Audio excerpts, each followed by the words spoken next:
Welcome back. We are here for the Between Dancing on Strings, episode 8. So we have a mask or two that just needs to be narrated from before. Whenever you're ready, Marybelle.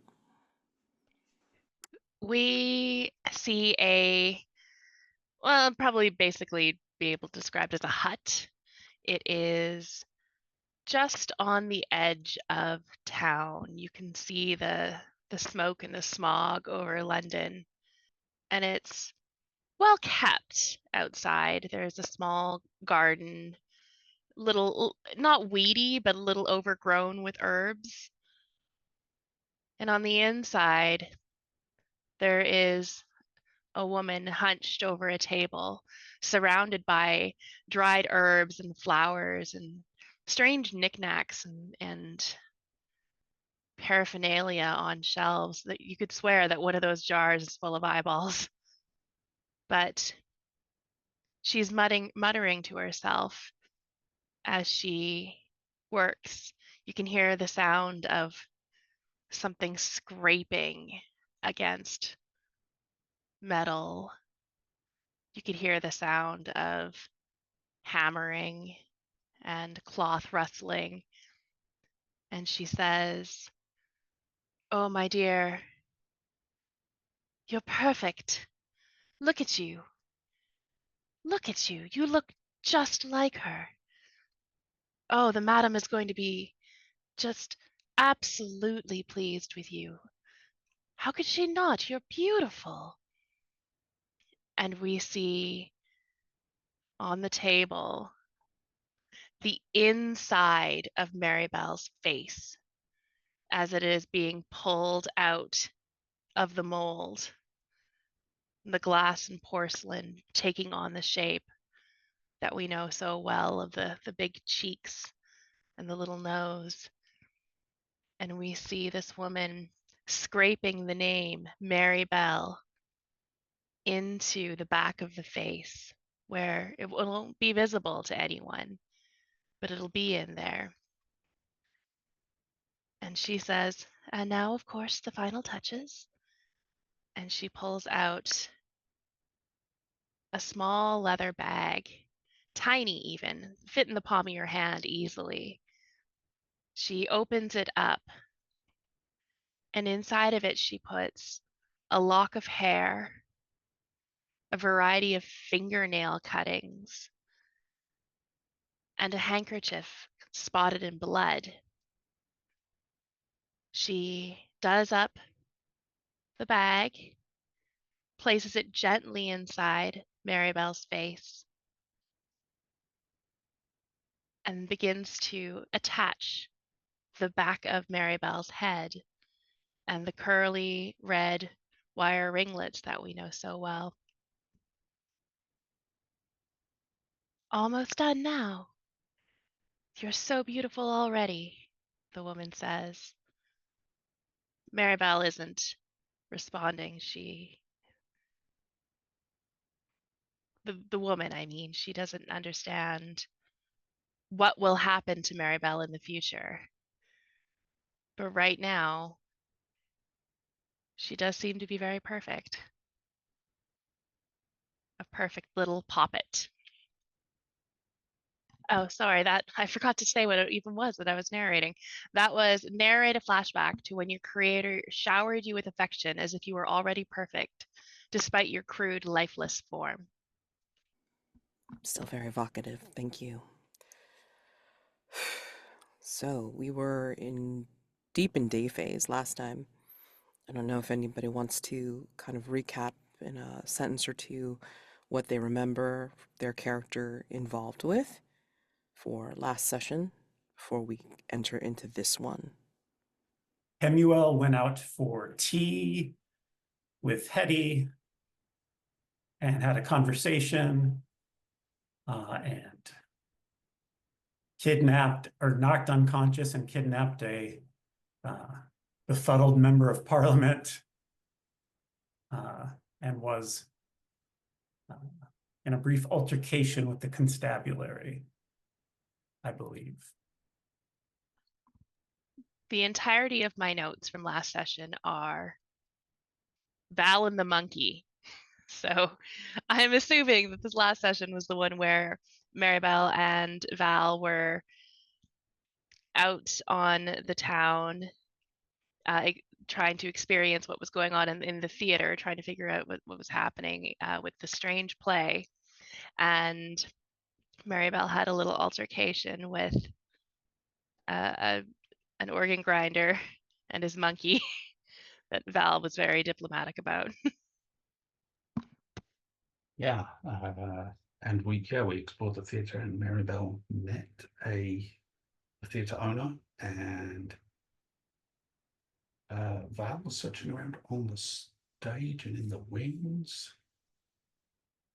And Daymond spent the morning at a mental hospital, attempting to perform an exorcism that dragged him into the mind of a theater critic who'd seen The King in Shadows 5 too many times. And so we close out of day phase for each of you, and we are entering into dusk. Any playbook or custom moves that need to be resolved during this particular dusk phase? Marybelle, are you needing to trade out any parts or anything at this point? No, I did that in the day phase, so we are good. Okay. Also, I apologize for eating my dinner. I just finished work and I needed a little snack. Must do human things. Please feel free and eat and drink as needed. I don't want anybody feeling as if they're going to be, fainting or being less than human. Goodness. Yeah, please do. All right. So let's see. Moves. Paint the scene question about rooms at Hargrave House. Let's see what we got here. For funsies. The map room. This room is littered with maps of the city, of England, of the world, and some of them are highly unusual. Name one and describe why it's so strange. And please feel free and put your answers in the description box in that tab. Name a map and describe why it's so strange. There is a map rolled up in one of the corners. Well, it's less of a map and more like blueprints, but it's blueprints of Hargrave House. And in them is a strange room that none of the current residents of Hargrave House are familiar with, except for one who is currently missing. A strange laboratory shows up in these blueprints and only in these blueprints. There is a map of London. None of the place names are marked, but if you put your finger anywhere on the map, the fastest route from Hargrave House to wherever you're pointing appears. The only problem is that it takes you down streets that either don't exist, don't exist yet, or will never exist. There is a map, a British Army surveyors team map of a canyon. And I think what's unusual about it is it's extraordinarily deep and long, and it's labeled Valles Marineris. There's a hand-drawn map, more of almost a child's drawing, really. And it's not from above, it's depicting elevation of a notorious rookery, this maze of small shacks and tenements, and like on a small scale, like a London version of the Kowloon walled city. And the map is showing paths through to various places with the code words and the various knocks and hand signs that would allow one to safely make their way through. Amazing. Okay. I believe you had answered the question, or did we not? Or were we still undecided about whether we were going to follow through with the initial answer the question for mean times? We answered the question. We answered and- the question. We have a plan, right? Okay. Yes. All and right. we Just can- want to make sure that that was a plan because I didn't mark which of the things that you had rolled on. It was 6, I believe. Okay. All right. Okay. So with the Anyone plan, remember what we rolled on that? it was an 11. So I knew it was good, but I couldn't remember I how remember we good. succeeded, yeah. yeah, I just wanted to make sure that I knew which of the things that you guys had picked. So long as it was on the 6th, then we know what you're aiming for. Yes, you have to resolve the threat by containing the temporal anomaly so the material can be removed safely for storage or research. Okay, so given that, yeah, let's look at what you guys plan on doing for the night phase. Okay, unless you wanted to answer something else. The only thing that I think you can answer is actually you can answer either one: Shoreditch Slugger, source of Shoreditch Slugger's strength, or you could try to answer the first King in Shadows question. And if you don't want to answer a question, then we could just move on to the next part. So, I'm good to move on. Yeah, I don't know if we have enough. We could try for the threshold question for King in Shadows. where's the play going to be held next, so you can watch it Yeah, in the nighttime? I don't think any Do of you the have a clues point at theory? that, really. Do you have a theory? Because I will say, I mean, I've been quite impressed by the answers that I've received the couple of times that I have run King in Shadows. So I'm just curious what you guys think it is. Using the clues, of course, that you have available to you. Yeah, those clues are not sparking my sense of deduction.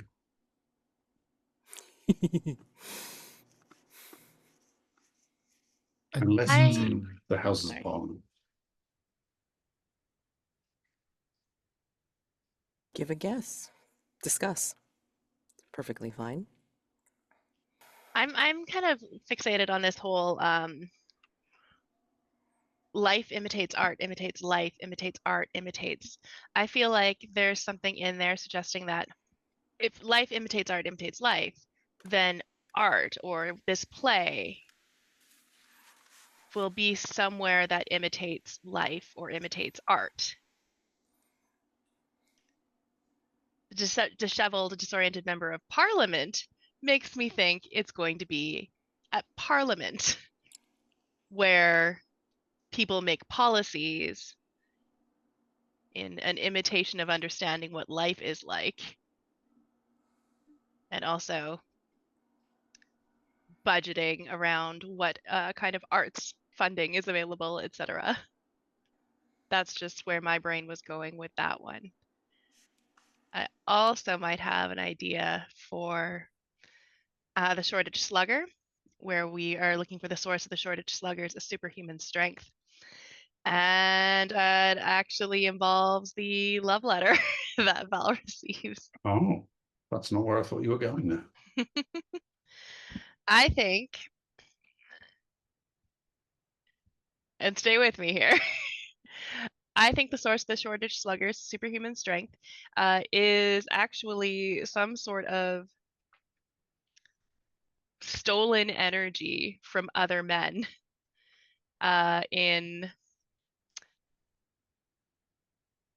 I'm imagining it's probably being stolen during intimate relations.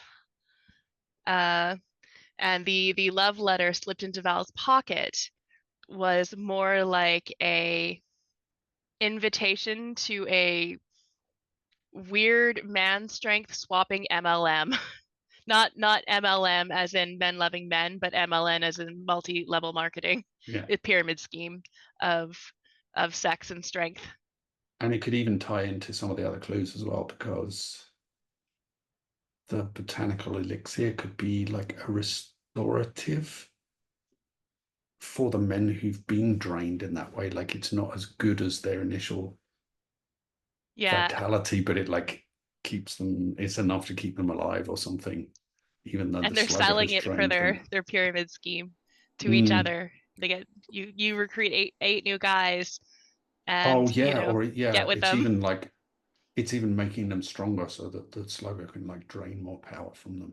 That's even It's better. Victorian Prime. It's fine. Yeah, right. It's like, yeah, it's just a bunch of dudes selling each other muscle milk and working out, right? Yeah. Yeah, basically. So but, those are the And two. mate, we could even work the tattoos in there. That's how they That's like their little that's club their symbol, MLM right? sign. Yeah, Or right. sign, It's like they've it's joined. like how they recognize one another, that they're members of this. Yeah. Or once you're high enough up in the pyramid, like once you get enough backers under you and they have backers under them and all that other stuff, you get the tattoo so they know, like, I don't know, my sister used to do MLMs and like the high up people would get like a Porsche or something. That's how you could tell they were fancy. It's like that. Okay, so we're saying that the advert for the elixir as the as the restorative after activities, the pornographic love letter basically being like the invitation to join them for one of these, like, man parties. Yeah. MLMs. Yes. And then the tattoo just being like, high level participants basically. Yeah. Okay. Yep, it's a strength stealing MLM. That's how the slugger is getting his power. Okay. So, given that, And Val's got an in. yeah, okay. So, I would like to see what the roll is. Who's rolling? I feel like this is my Amanda's gotta roll gonzo that one. idea. Yeah, that makes sense. This is a +1, right? +1, yeah. It is. And that's a 10. Nice. You Well, are 9 correct. +1. So it's basically the MLM sex circle. Energy exchange. All right, great. Energy exchange. Lord. I mean, I don't know what else you want to call it. I mean, like I can just hear the tagline. It's like sex you up, like as they have their as their gatherings. I mean, like Kemuel was almost going to be part of it, or part of one of them. So I mean, it's true. Yeah. Imagine if they stole Kemuel's strength. Mm-mm. Awful. Awful. Although Just if it is a pyramid scheme, now Kemuel is going to be one that wants to be at the top. Oh yeah, or on top. I don't know. I mean, like Anywho, okay, fabulous. Knowing this, where's everybody going for a night face? I was thinking we might be going to Greenwich Hospital. Okay. Or at least that might be where Val is going. I'm a little confused. Sorry. Did we not want to keep... We were going for the 2 complexity question on mean times, right? For which? For mean times, so that we could keep James Allardyce. We answered that one in a previous session. Ah. We've answered both the 2 and the 6, and it's ready to be resolved, and I can take care of that this evening. Oh, I see. Yeah, sorry, the resolution is not on the 2. Yeah, I get it now. Yeah, so I mean, I'll put it down as like the old pensioner. I put the old pensioner. But yeah, the old pensioner is the one that you picked as the one that's the present James Allardyce. Because there was that joke about like how if you're gonna go back and find like James Allardyce's father, like he's gonna end up being younger than the current James Allardyce. So yeah, it'll be interesting. So who's going after mean times for Yeah. the night phase. Okay, so Damon's Damon. going to take a long walk off a short observatory. Yeah, I think it was Damon and Val were going to go, right? I Okay. don't know how we're. Okie doke. I think I want to go back to Bout Club. Okay, give me a second. Observatory, and then Marybelle is heading back to Bout Club.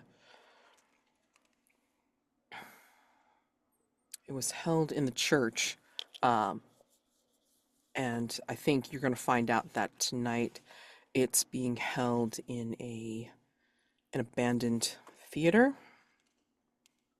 Big shock.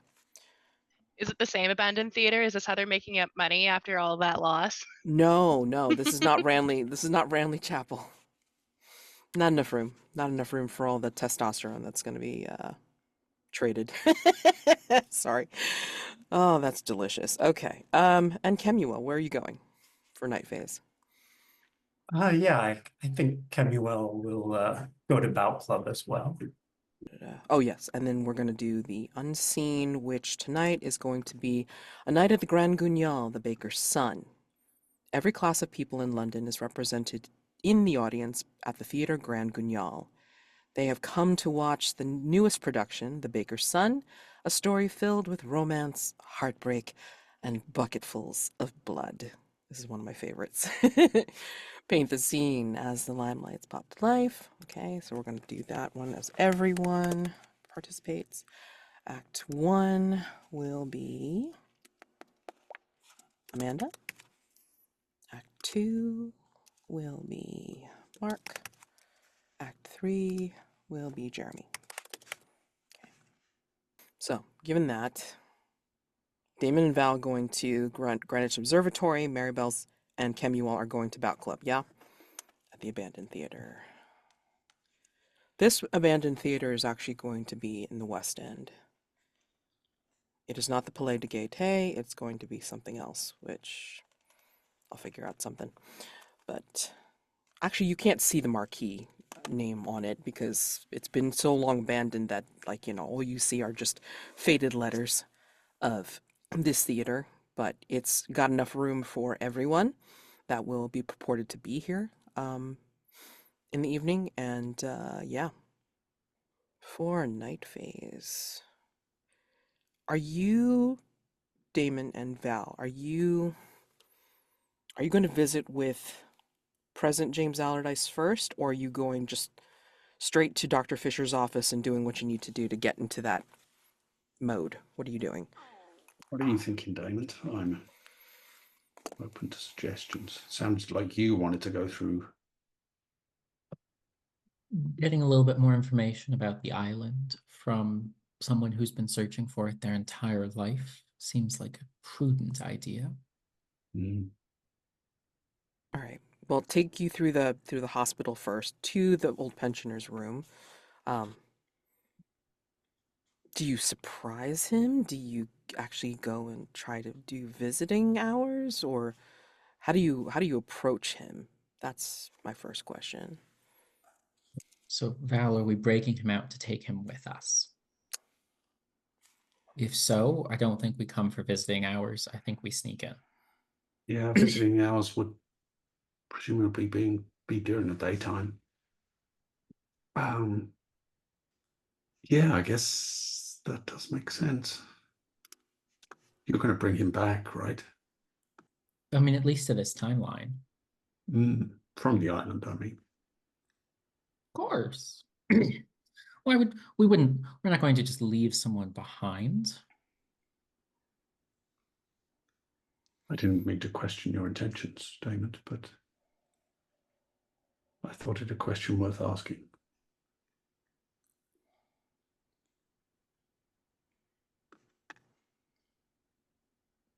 Well, You don't, go ahead. you don't see me as a very noble person, do you?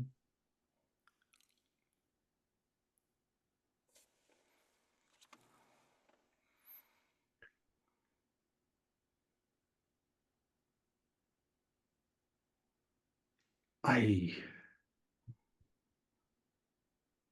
think you're a pragmatist, Damon. Someone who will do what is necessary And perhaps be willing to trample on a few scruples on the way. If I'm being unfair in that judgment, then I apologize. You are not, but I know how to keep a promise.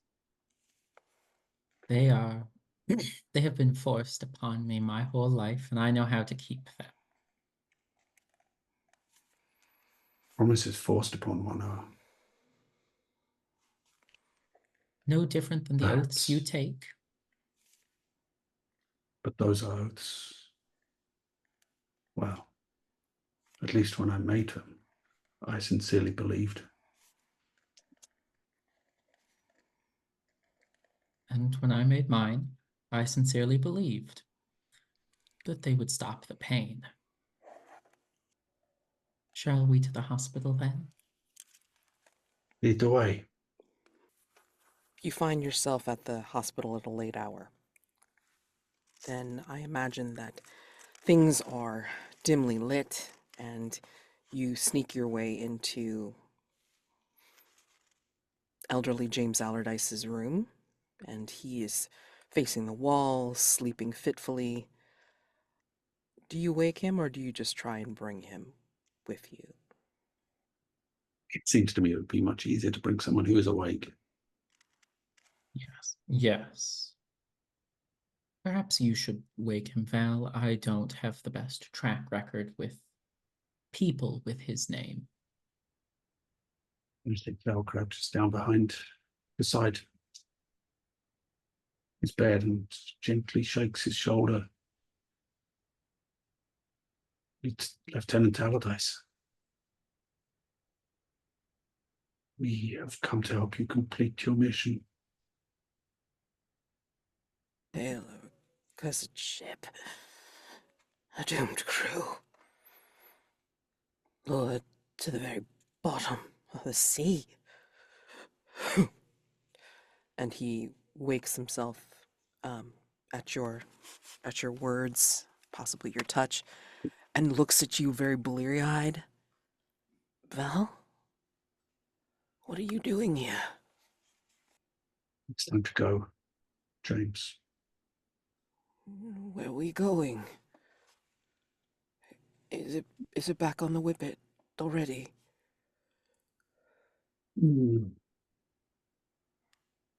I believe Mr. Gray here has found a way to do away with the necessity for the wicket and take a more direct route. We've found the treasure map, as they say. X marks the spot, and I'll draw a plus on the same spot that his shoulder's located on. You did that. You did that to me. So long ago. Why? I did that to you only yesterday.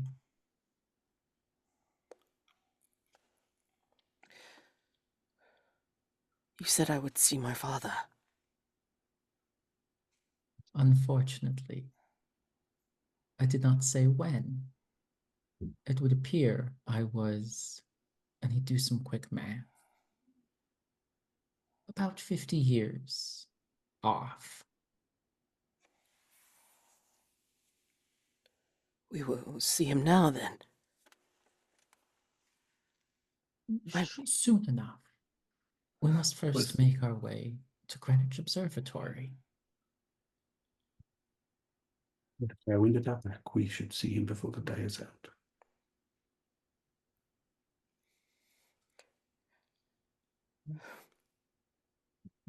Is it going to require to do what Dr. Fisher did? Am I going to die? Not if we can help it.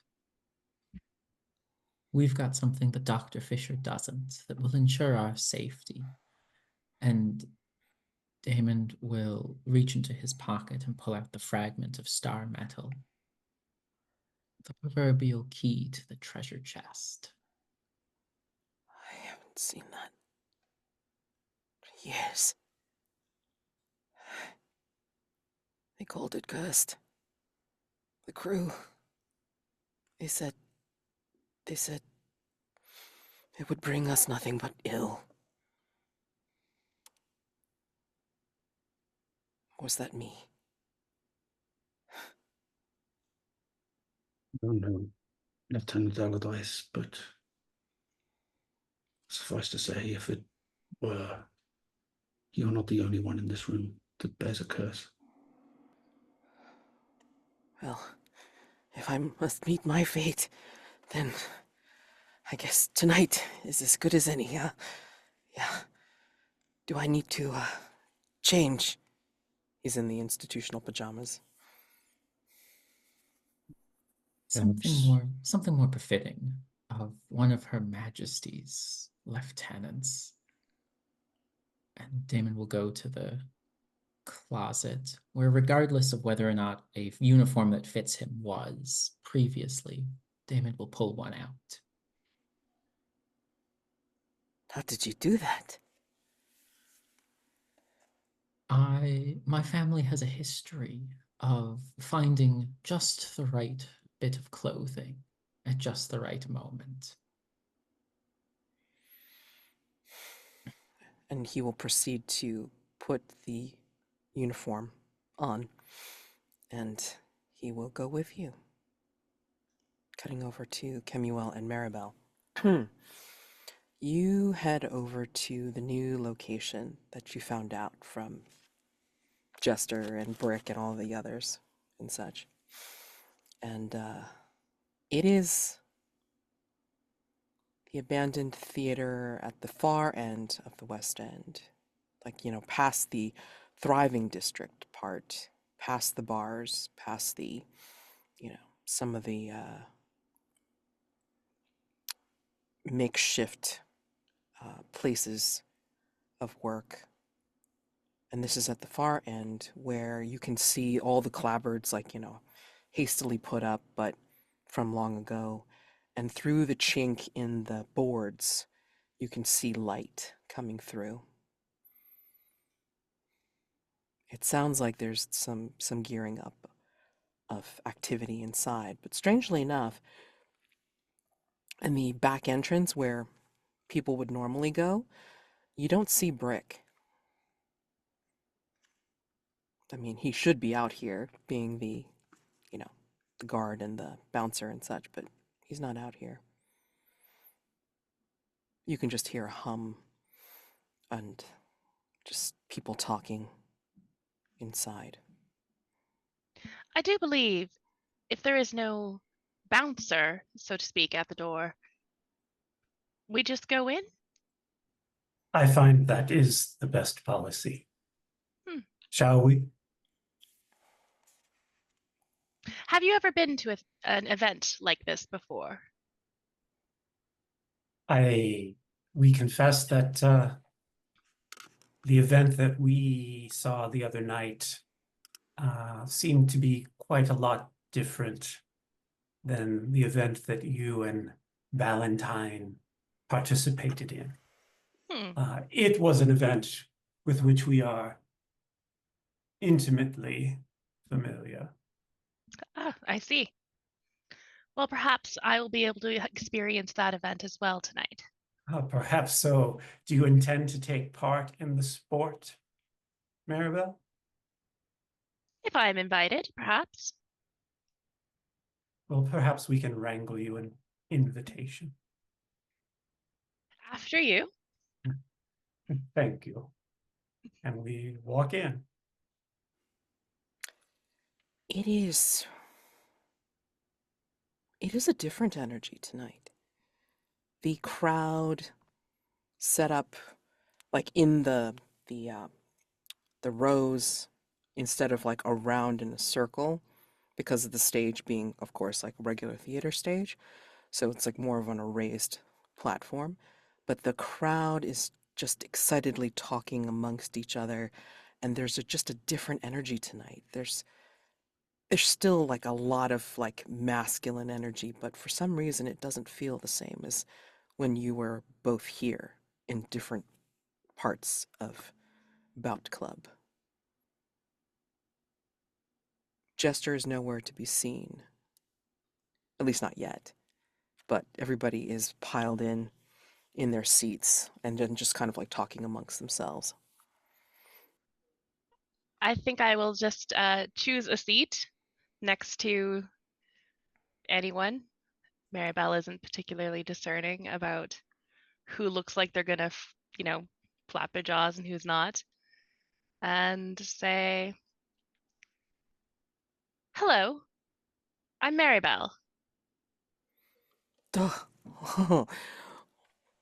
Saw you the other night. Back ready for another bout? Perhaps. What do you know of the Shoreditch Slugger? Have you seen him fight? Yeah, but didn't you hear?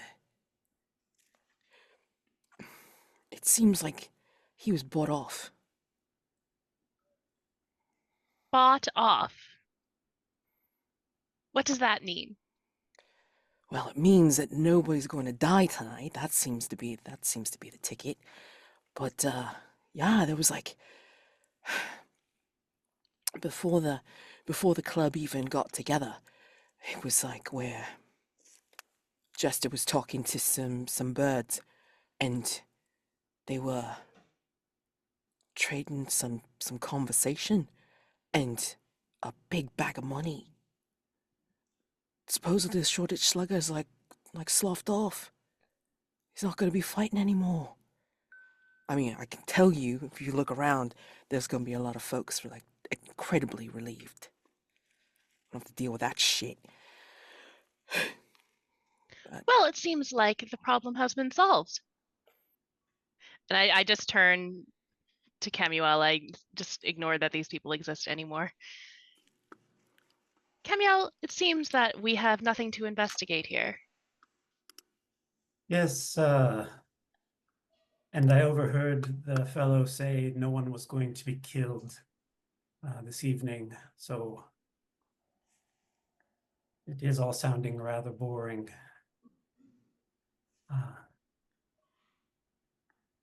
Perhaps we should leave unless we can spice things up here in some way. Ah, in what way do you recommend to spice things up?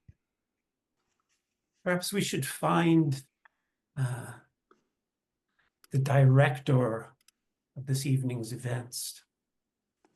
Take a more active role in the festivities.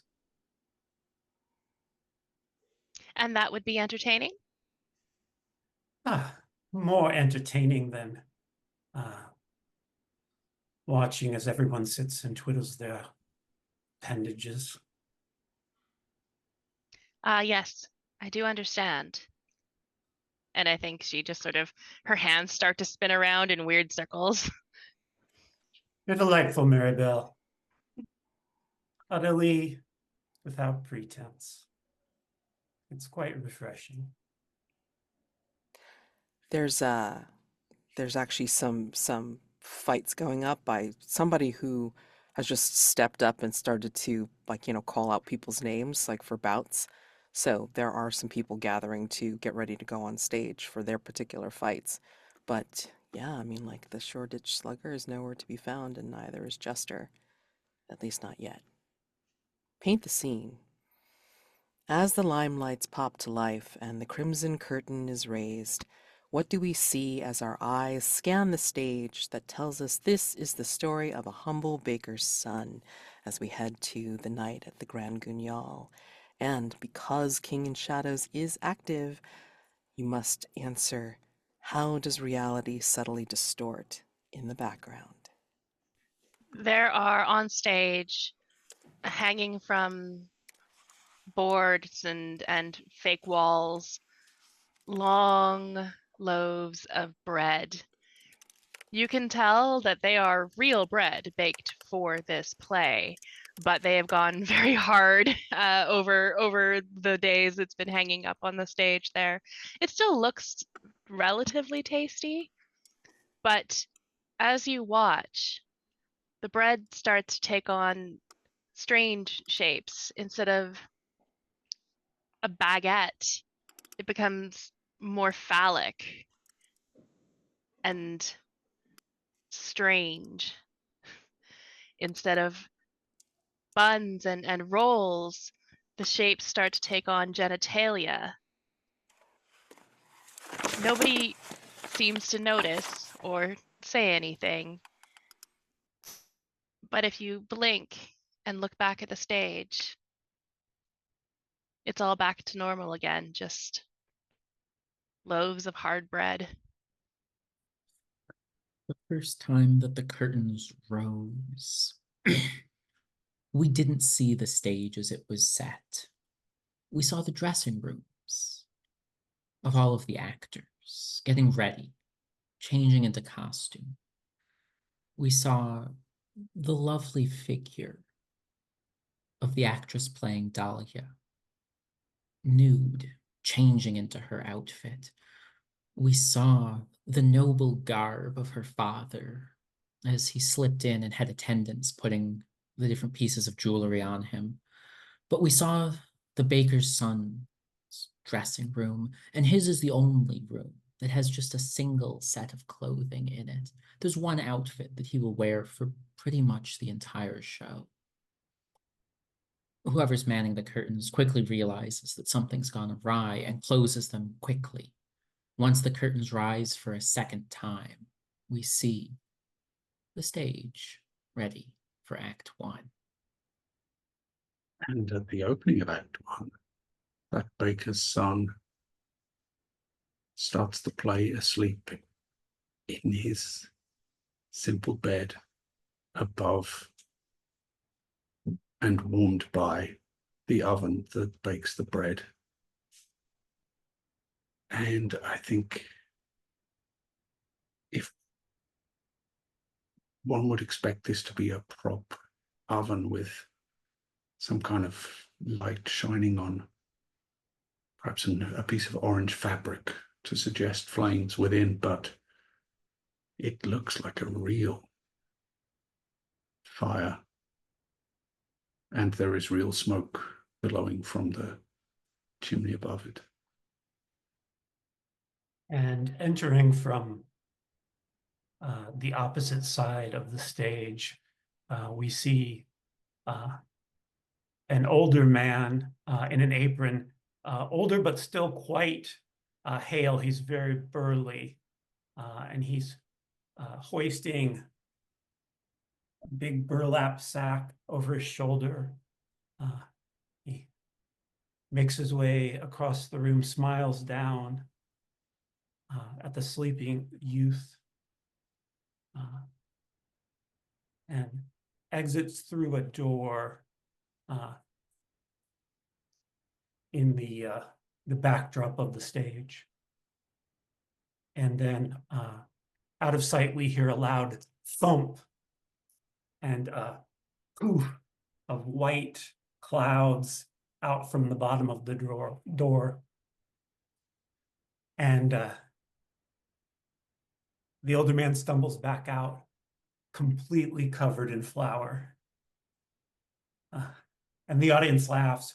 But as the light from that strangely realistic stove catches the flour, it takes on this reddish tinge, and it looks almost as though he's covered in blood. But the light shifts and the play continues. Val, Daymond, the elderly James Allardyce goes up with you to Dr. Fisher's office in the observatory. What do you do now? I think we'd first and foremost do one final sweep of the office to make sure that there weren't any expedition supplies that Dr. Fisher had left about, bags with potential rations or lanterns, the sorts of things that one would need if one was to travel to distant shores. What do you need me to do? What are we going to do? We three. We three are going to grab hold of this stone and take a leap of faith out the window. You know the way. It's somewhere deep in here, and Daymond will tap just off of his heart where the soul is stored.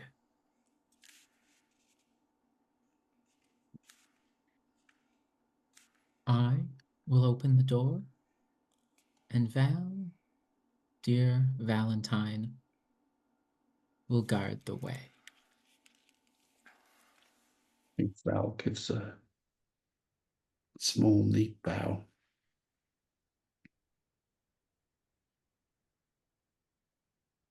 Leap of faith, eh? Haven't had one of those in quite some time, if at all. You certainly have. I believe I was there for the last one. We can be done with this matter once and for all. And hopefully your discomfort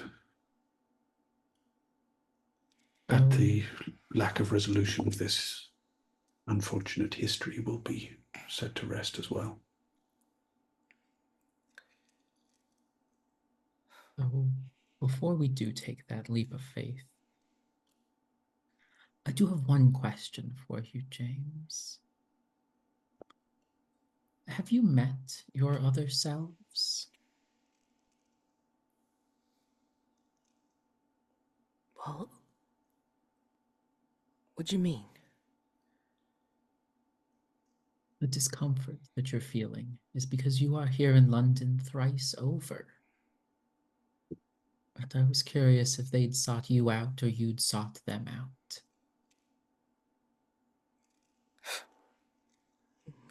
When I'm not asleep,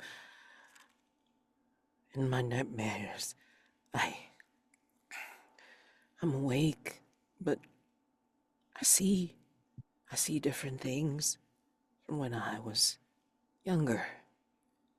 And I'm never sure whether they're real. And so I try to stick to myself and not think too hard. I have not met anyone since, well, you and the doctors. Well, we're gonna go meet one more person before all this is over. And if everyone's ready, Daymond will lead them out onto the balcony. Is this follow. your right, or is this...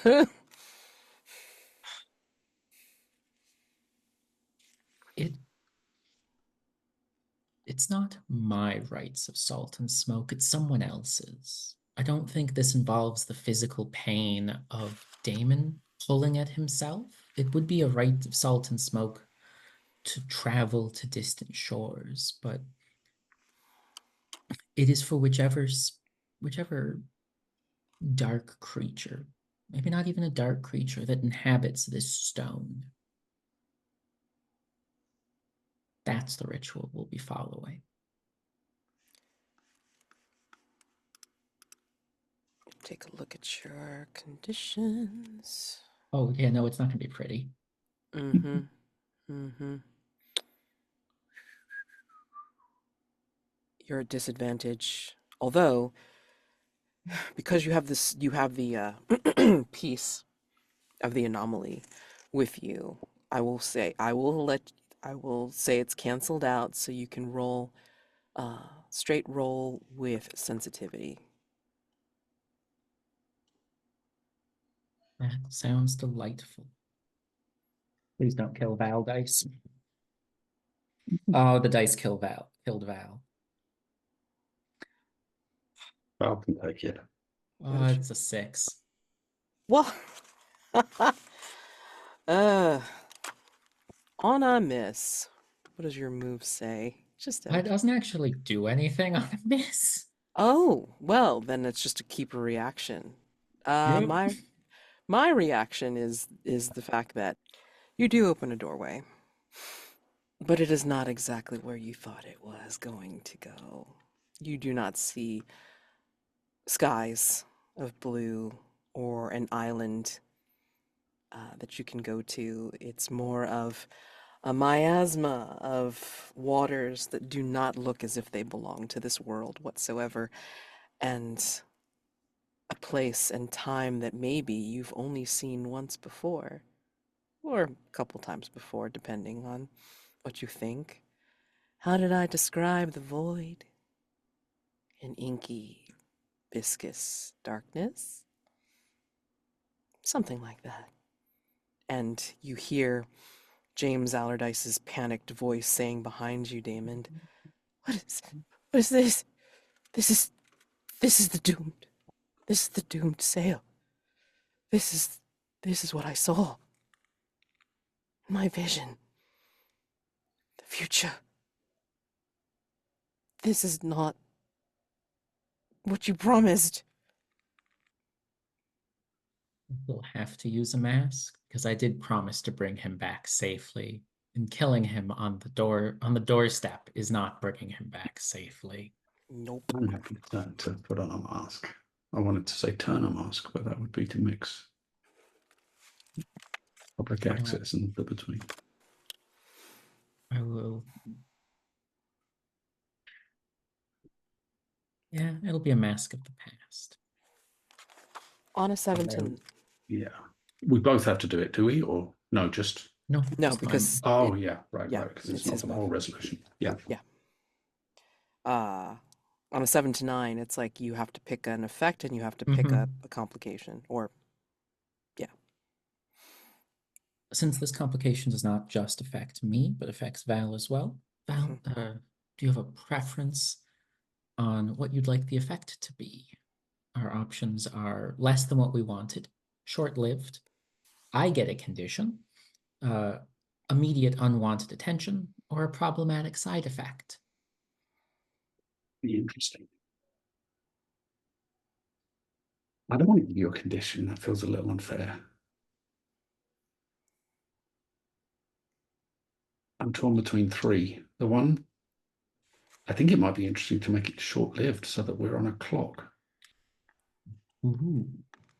Yeah, let's go for that. We're up against time. The effect is short-lived. the portal opens a lot smaller than you expected, Daymond. Your control is wavering because it wasn't pulled directly from your personal energies and power. It was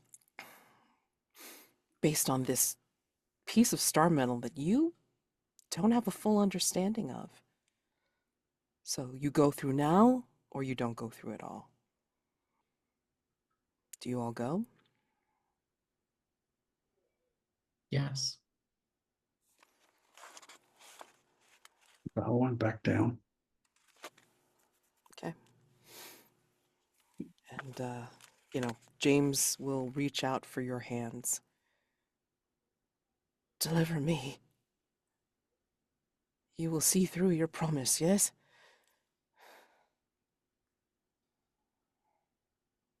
Of course. And he'll close his eyes, clamp his lips tight, and take the leap with you. Kemuel, Marybelle,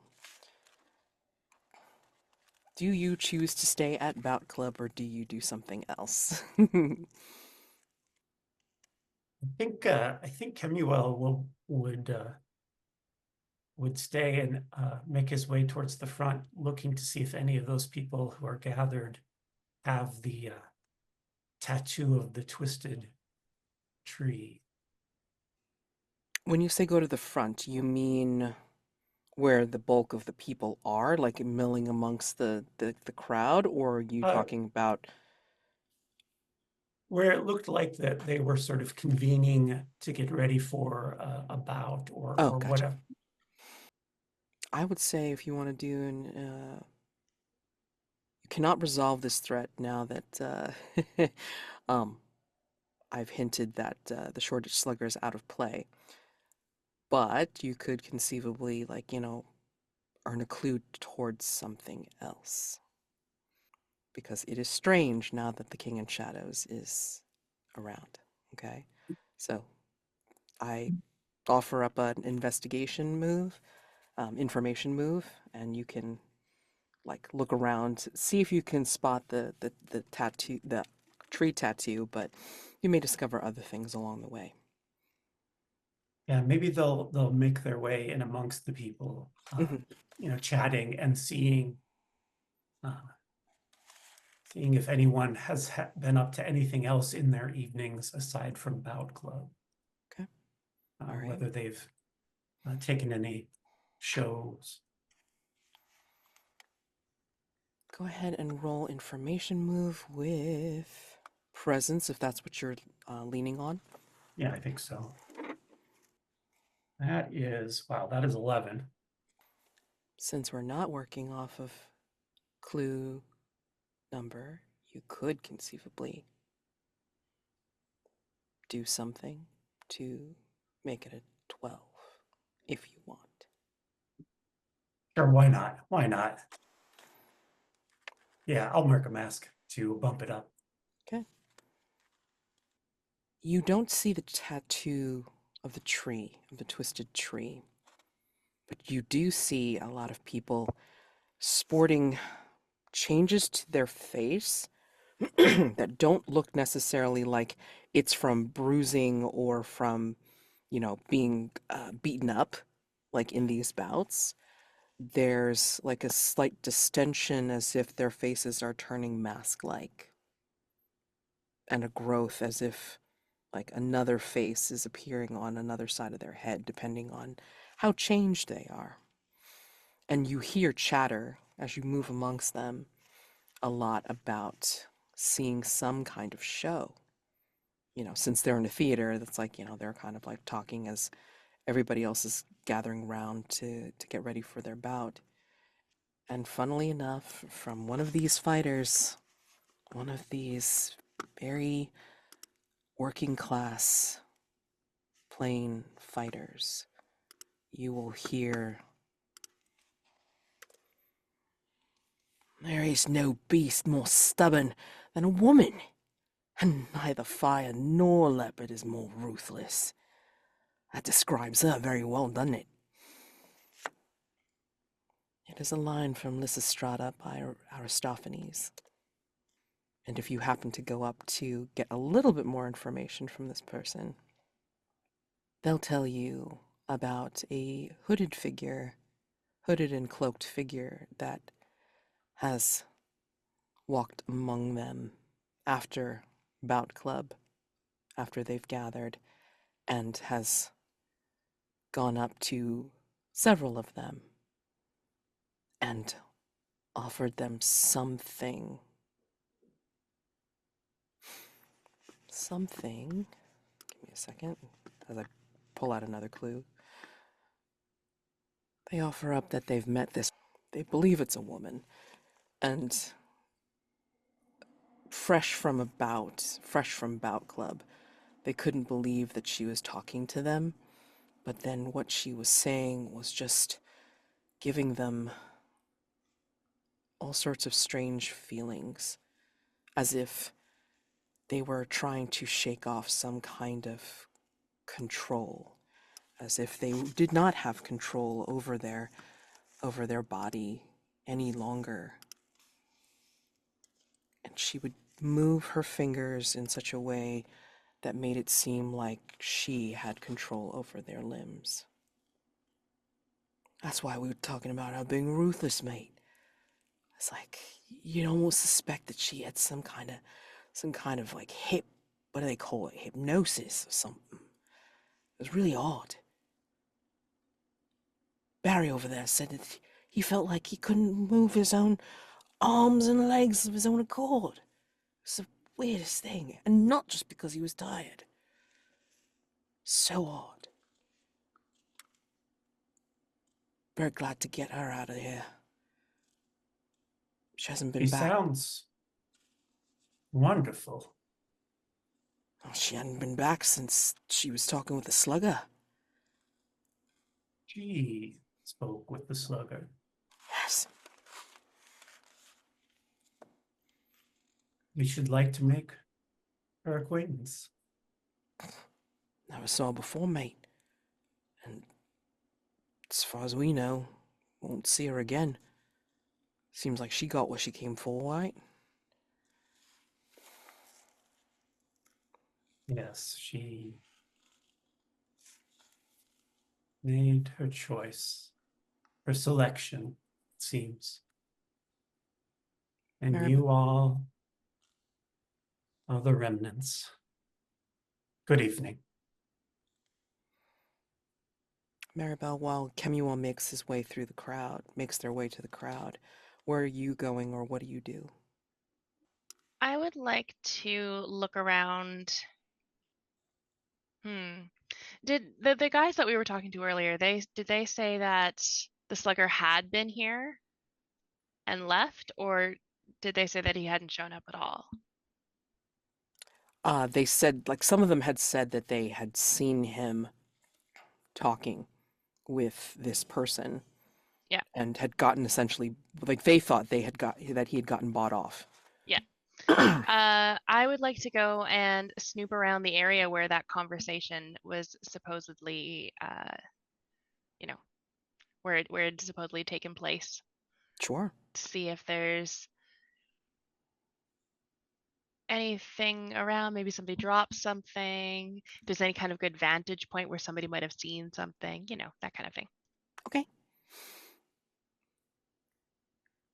Probably in the back. Remember, you didn't see Brick when you came in. So most likely it was by the back entrance, right? In Yeah. that alleyway. Yeah, So, I'll go peek out in the back alleyway. It's nighttime in London. I'll go out in the back creepy alleyway. Why not? Nothing Okay. bad happens in the night phase. No, not at all. Of course, as you say that, it's like, night move. Basically, as you are entering this dark alleyway, there's no light coming from anywhere. Somehow, it's like either any of the gas lanterns or anything like that do not reach this area in the back. And the light coming from inside the theater doesn't seem to be reaching into this spot either. And you hear a sound near you of clicking, as if something is coming towards you, but you can't quite tell what it is. You have not heard this weird sound before. What do you think will happen if you fail or lose your nerve? Whatever it is going to get the jump on me because I can't identify it and I don't know how to protect myself against it because I can't identify it. Exactly. And I think that the way it's worse is that you will get not only captured by it, but you will be turned into something quite similar to it. Ooh, that is worse. Okay. All right, all right. Let me just check my personal quarters and see if I have anything I can use to not get in trouble here. I think I actually do. Okay. I'm listening to this sound and I'm thinking back to that diary that I found in the basement at Hargrave House of the long gone hunter. And I remember reading stories about different things that they have experienced out in London. And there was something that made a very, very similar clicking sound. And I think I'm thinking back to that passage and knowing, being able to identify what this thing is because of that. Okay. Hopefully the other hunter was right. Okay. This is And the only this thing staving is, off your most beloved right now. yeah, this is composure. Yeah. Mm-hmm. And that's a 9. Okay. Alrighty. So with the 9, yeah, you hear the clicking coming closer and closer, and it sounds large. Like maybe the top of it, like, seems like it would be much, much taller than you. But for some reason, it's like, as it nears you, and then maybe that conveniently there's a shaft of light that comes from inside as they move a spotlight or they move like a lantern from inside. You see the features of hold on, can't remember what I named last time. Crap. Um, actually, no. You know what? Let's do somebody different. Okay. You see somebody at eye level. It's an old and wrinkled woman who just seems to be moving quite quickly for her age. Dressed in regular clothing, not too shabby, not too nice, and just seems to be walking. And what's making this clicking sound is combination of her cane and her high-heeled boots, which seem to glitter in the dim light, as if they're sequined or, somehow studded or something. And the cane is surprisingly noisy. Oh, hello. Hello, I'm Marybelle. You can call me Columbina. It is very nice to meet you, Columbina. Nice to meet you too. Are May you? I ask, why are you in this dark alley all alone? Oh, well, just trying to clean up loose ends. There's always loose ends, of course, everywhere. I do not see any loose ends. I do. And she just smiles this wide grin that has all teeth.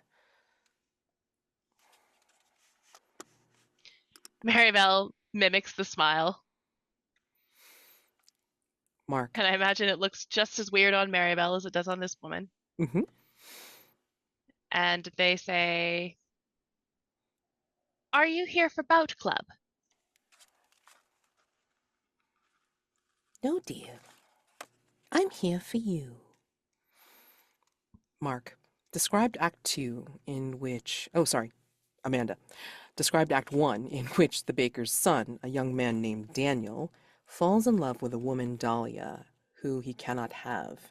And of course, King in Shadows asks, how does reality subtly distort in the background? We see this young baker's son delivering loaves of bread to various people in the town, in the village. And they all know him. They all say, hello, good morning, as he passes by. But he stops and steels himself at one point.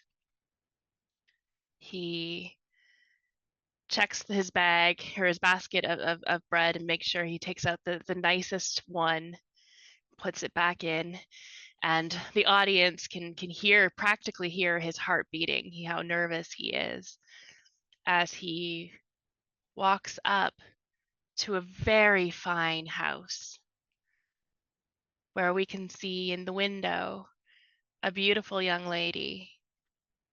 And this is, of course, Dahlia. He's never spoken to her, but he sees her every day when he delivers bread. And one day he'll get up the nerve to talk to her. Maybe today's that day. As he reaches up to knock his hand on the door, the lights flicker.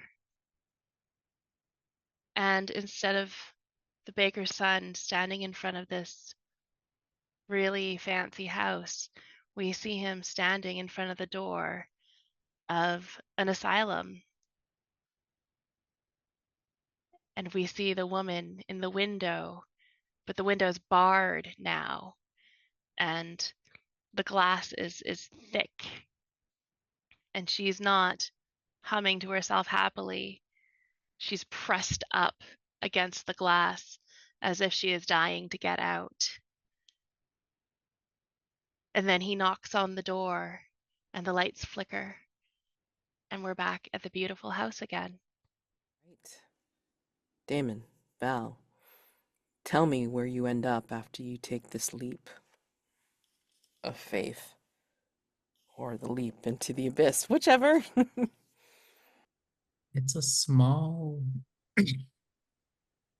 not quite island. In some ocean.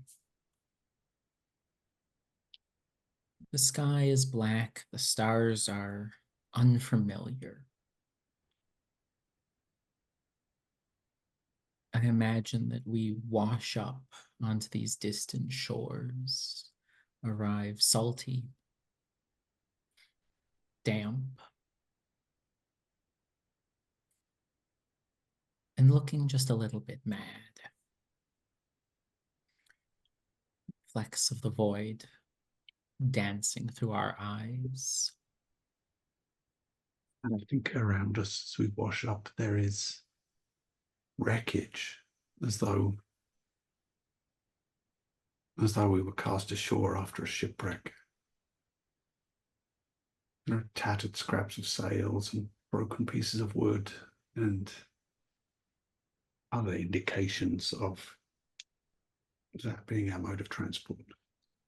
I think James Allardyce stumbles forward and then takes a look at the part of the boat that would have the name. Wait. And then he scrabbles over like quicker than you would have expected him to, and he makes his way to that part of the boat, and he just stares down with a hand over his mouth like he's in shock. This is it. This is it. What is it? The HMS Fateful. Your father's ship. Yes. Is he here? Oh, I sincerely hope so, having come so far. Daymond, it seems you were as good as your word. I am nothing if not honest and faithful. And Damon won't be looking at Val when he says that. He'll be looking up at something in the sky.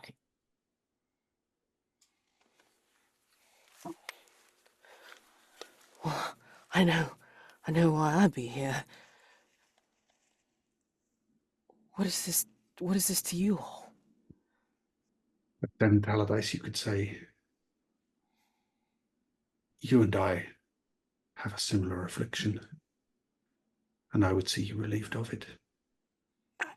I don't understand your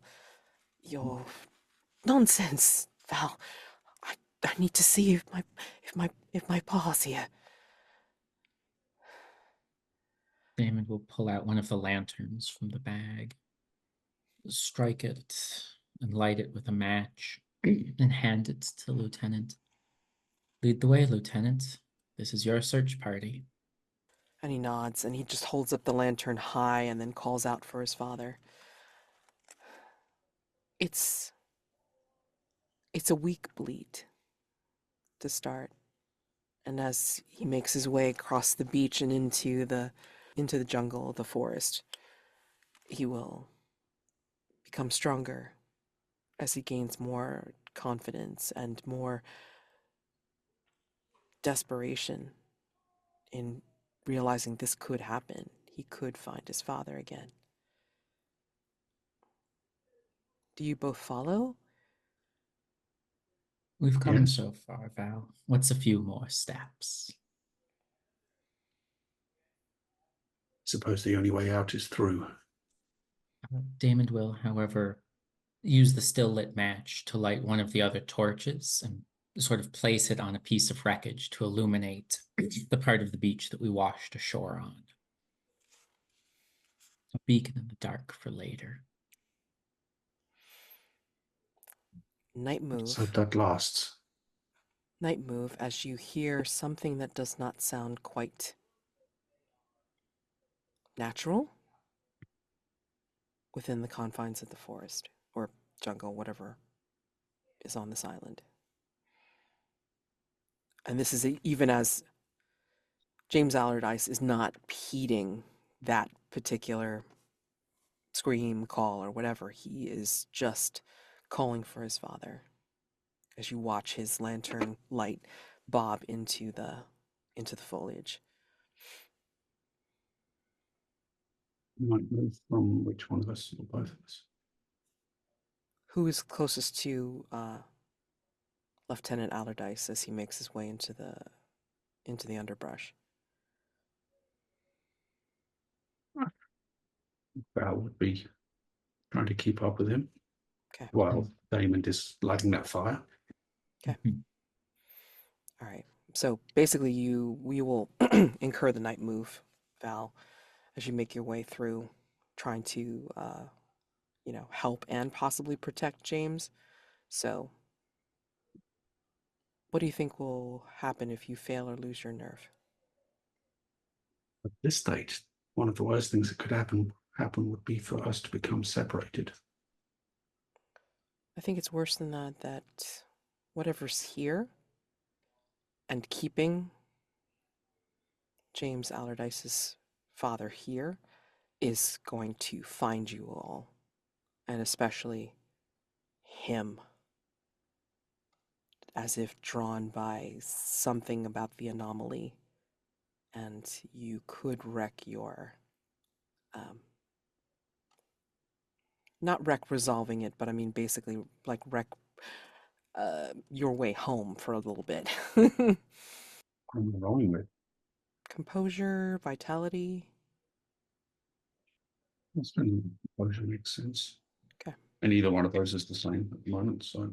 Okay. 8. I'm going to complicate your life and come back to you in a minute. So, James is calling out after his father, and then even as you're hearing the weird unnatural scream slash call, it's like he sees something. He points to it and says, "Val, I see my father's face. It's out there." And then he just dives right into the brush. Daymond, hurry. And I'll take off after him. I guess wearing clothes very not fitting for this type of adventure, Daymond will follow. Who has the stone? I would assume Daymond kept a hold of it. Okay. Alrighty. If he loses that, we're not getting off this island, period. New. All right. So, Kemuel, let's deal with you first. All right. So you've gotten information from some of the Bout Club people about the Shoreditch Slugger, as well as somebody that's in a mysterious hood and cloak who possibly paid off or bought off the Slugger. So, what do you want to do now? Marybelle's kind of wandered off. Yeah, they look around and not seeing Marybelle. They walk up to the largest person, within their immediate vicinity and say, "Shall we dance?" Do you know where you are, mate? Dance. I'm gonna But slap you silly. isn't each of these bouts a sort of dance? No, it's just a time for slugging and festing. Bunch of bruises showing off how manly we are. It's like he's like sporting like a face full of bruises, and like you can see like some fading bumps um, on his forearms. slugging and fasting. This is how you came to appear this way? I mean, it's a badge of honor. Every single hit means you're able to take it. You're tough enough. And every single blow you land gives the other an equal badge of honor. Honor, taking blows, landing blows. This is what holds your interest? Yeah, blows off steam. It sounds quite intimate. Proves our worth. You look like you need a few badges yourself, sir. Perhaps. Do you have more worth to prove? Always.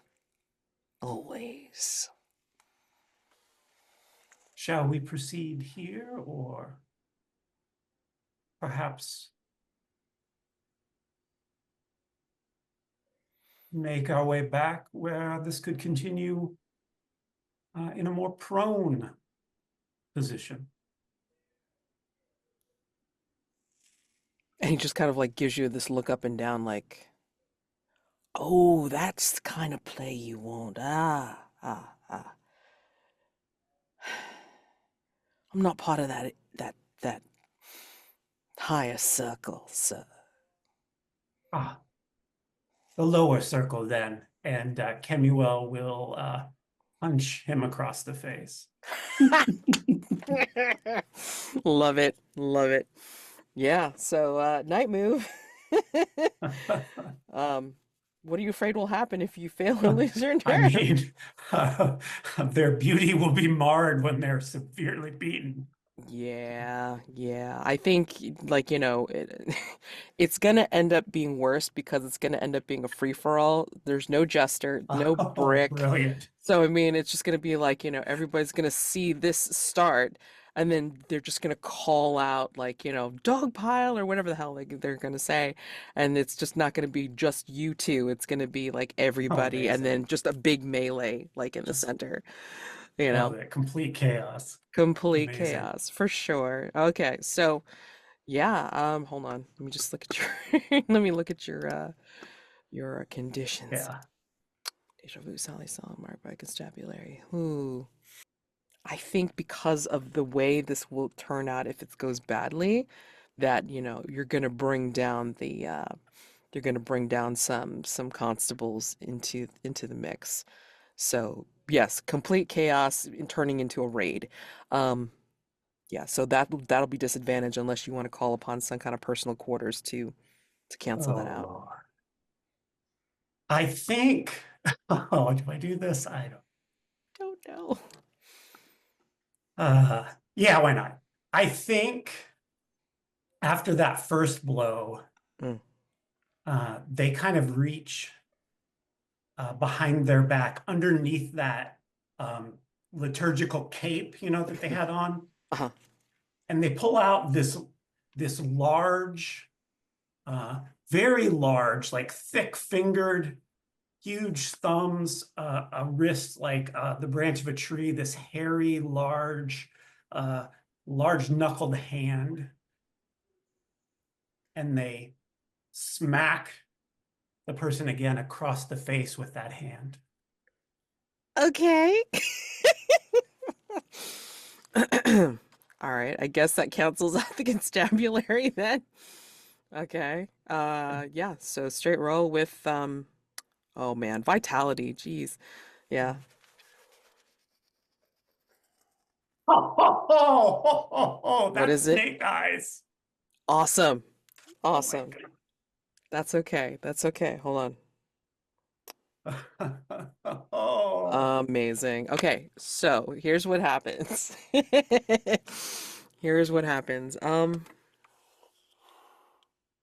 you punch with this knuckled hand, and the people that are near you two are like seeing this, and it's like, fight, and then like, not only are they like yelling as if they want to see more and feel more, but then they're also going to jump in, and then like you're all of a sudden swarmed by three other people, as well as the other guy swarmed by maybe two other people, and then everybody starts getting into it because it's like, they start ignoring their fight and then starting getting in the middle of yours. And before you know it, like, you just feel like all these bodies are just dogpiling on top of you, and you're gonna be overwhelmed unless the curtain falls and our cast stand backstage amidst the elaborate set of the previous scene. The other performers in the wings change costumes, reapply makeup, practice lines, or cry solemnly. How does each performer enjoy their break as they step off stage? This is a call for intermission.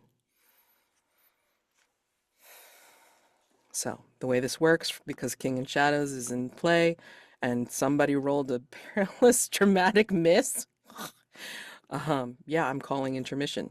So, yeah, each of you are stepping out of your parts, out of your characters, and becoming these actors that are taking your break.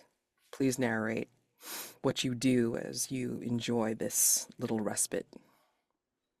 Yeah, I think Kemuel, or the actor playing Kemuel rather, Robert removes himself from the sort of throng of extras and stuntmen, and slaps the fellow that he had exchanged blows with on the back and says, "Great work, boy! That really looked like it caught you." And then walks away, turns to the actress portraying Marybelle and says, "My God, this guy they've got me playing is such an insufferable shit." I like totally don't understand his motivation either. He seems like, I don't know, like some Yeah, kind of statue or something. he's so weird, right? Yes. I don't really know why. It's weird also playing this doll thing. Like, I don't know. I just kind of like pretend I don't know anything and it seems to work. Oh, I think you've been doing great. That's been working. Really? It's really working for you. Yeah. Oh, good, because I don't know what I'm doing. None of us do, honey. Oh, I wish they gave me a better head though. This one, like, and I think she kind of removes the Marybelle head, and it's literally just like a big head that she wears, like she's a mascot. It Does it get smells on the hot? inside, Ugh. Yeah, sweaty, I imagine. and you can see like on the inside it's just like layered with gum that she's had to spit out when she does her lines. Oh. Anyway, I'm gonna go catch a smoke before before I have to get back into the middle of this scrum of nitwits. Well, hopefully the fight scenes will be fun. Oh yeah. Do you I get have to a fight a stunt little double, old or are lady. you Oh, that'll be great. Yeah, Are you doing the fight yourself? I do all my own stunts. Oh, fantastic. I know they pay me extra that way. Yeah, I'm not that brave. Got to protect the moneymaker. Well, I mean, I'm putting this head on anyway, so might as well do something. Well, All you have right. fun with your cancer sticks. Oh, you bet. Catch you in 10. I'm going to involve Damon and Val into this mix too. So tell me how you two take a break. I think the actor playing Val is just tugging at. I think Val is wearing some kind of, almost looks like a sailor uniform with like breeches and hose and like a military style jacket, and it's just like always with the ridiculous costumes for this part. I don't get it. What is this person supposed to be? Oh, I think you're a time traveler. It- I mean, that was why we did the whole thing with you in like the 1980s in this Victorian drama. Yeah, I don't know who's writing this rubbish, but well, I'm getting paid. What do I care? Where do you think they'll send me next? I mean, at the very least, we did get sent to a destination shoot. It is. So we're better than those schmucks playing what's his name? Kenny? Yeah, Kenny Yeah. Roberts. Oh, we're better than them. Yeah, They're we stuck did. back on the set. If I didn't have to wear this ridiculous costume, I'd be able to work on my tan. I think as you say that, we just pan and it's broad daylight. All of the night scene was added in post. Ah, you know, I think my uncle's gonna crucify me for taking this role, blaspheming God and all that. He's a pastor, for God's sakes. Well, Oh I mean, well. when you go to Sunday school, somebody's got to play the devil, right? Yeah, but the devil at least gets a pitchfork. What do I get? Some string that I pull out? Yeah, The prop even I don't get broke. that. The prop even broke the last time.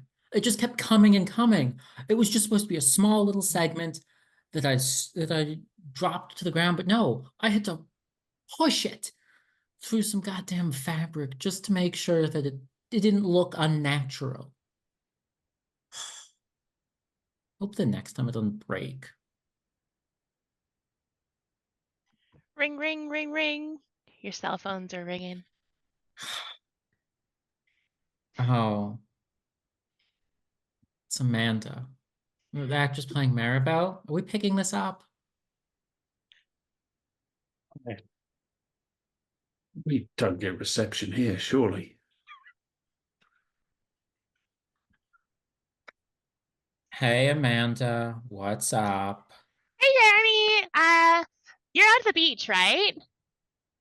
Yeah, Kitsilano Beach, right? It's supposed to be done up like, I know it's Vancouver, but it's supposed to be done up like some kind of weird beach in the, I don't know, Bahamas. yeah, and Can you bring me back a corn dog?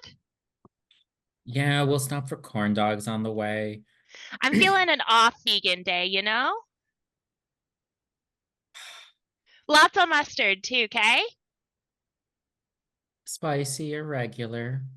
Spicy, of course. Gosh, extra spicy. And pick me up some more gum too, okay? Thanks, bye! Hasn't she heard of DoorDash? Oh, Well, they had craft services over there. it's a cheat day.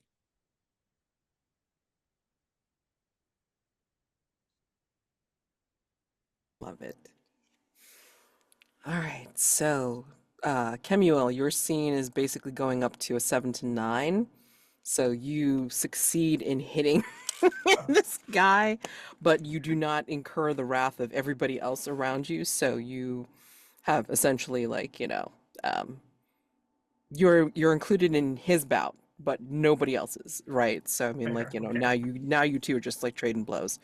Marybelle, you have encountered Columbina. And she's just smiling, like all teeth at you. Just, I'm here for you, dear. Have we met? No, just now. Then how could you be here for me? Oh, well, we've been observing, and we find you fascinating. You're speaking in the plural, but you're not speaking in the plural in the same way that Kemuel does.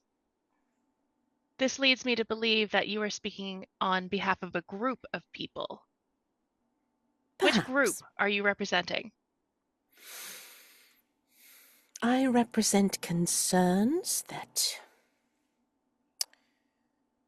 have taken an interest in those that are looking into all of these strange threats to London.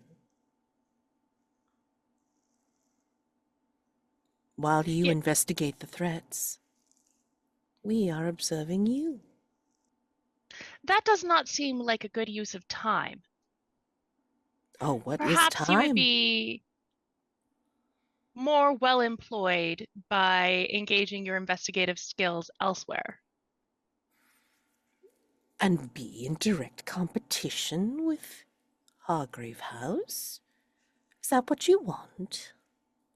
I do not believe we have a competitive nature regarding investigations. There are many threats to London. Indeed, there are. Some might even say that you, all at Hargrave House, are a threat to London as well. I do not understand what you are saying. In what way are we a threat? You may want to ask your companion this evening what he was doing during the day. Or about ready to haul off a member of Parliament. Perhaps that member of parliament needed hauling off, as you say. The constables didn't seem to think so. Again, you may want to question your companion. I'm questioning you. I still do not know who you are. You know my name. That's good for now. I disagree. I believe there should be more that you should inform me of rather than just your name. Who do you work for example? I work for someone known as La Regina. I do not know anybody by the name of La Regina. You will. But for now, La Regina seems to be a good way to refer to her. Can I give you a little bit of advice? You may. And this is where she will sidle up close to you as being very conspiratorial. Yeah, Marybelle doesn't catch that. Oh no. You need to decide whether you are trying to be more of what you are or more of what is expected. Once you figure that out, then you will become the most efficient and the most capable at what you do. It is what my employer looks for as well, and she finds you of particular interest. I do not know what you speak. Are you speaking in metaphor? Or are you purposefully being vague? Metaphor and vagueness. They can be one and the same. One and the same. And she will actually tap and move backwards with that clicking sound moving away from you as she's moving backwards into the darkness. I think I just watch her leave, completely confounded. Mark, describe Act 2 in which Daniel impotently fights back against the forces that prevent him from being with Dahlia. And of course, you need to describe how reality subtly distorts in the background. Yes, we see Daniel in the set that represents the bakery, and he is assembling a basket of bread and cakes and other baked goods to deliver we see his father, the baker, exit through that back set door. And off stage, you hear a sort of a ring, and two large, burly heavies enter. And it seems that Daniel's attentions and affections have not gone unnoticed. And they make it very clear to him that he is to stay far away from Dahlia, or there will be severe consequences. He's largely confused. He asks, where is this coming from? Who do they represent? And they explain very sternly that it is none of his concern. And if he is seen within eye line of her again, he won't be seeing much of anything after that. And they step even closer to him. Kind of, one of them starts to grab his shoulder, and just at that moment, his father, the baker, steps out of the back room.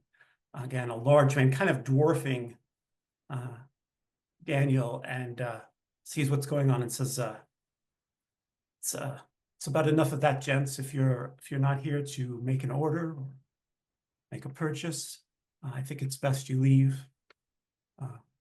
unless you'd like me to escort you out. It seems like things calmed down, but then we hear a loud crack, and the baker drops like a puppet with its strings cut. And we see from that back door, there was a third man who had made his way in, and he's smacked the baker with a cudgel. And as the baker hits the stage, the lights flicker again. And now Daniel is in a straitjacket. And the heavies are orderlies. And they're hauling him back. And where the baker lay, there's what looks like a dead man lying on the floor, a big pool of blood around his head, and a rolling pin in that puddle of blood. And Daniel is just screaming as they drag him away out, off the stage, out of our sight. And the lights kind of flicker again. And there in the bakery, the baker is kind of rousing himself, rubbing his head, and he stands up and looks around. His son is nowhere to be found.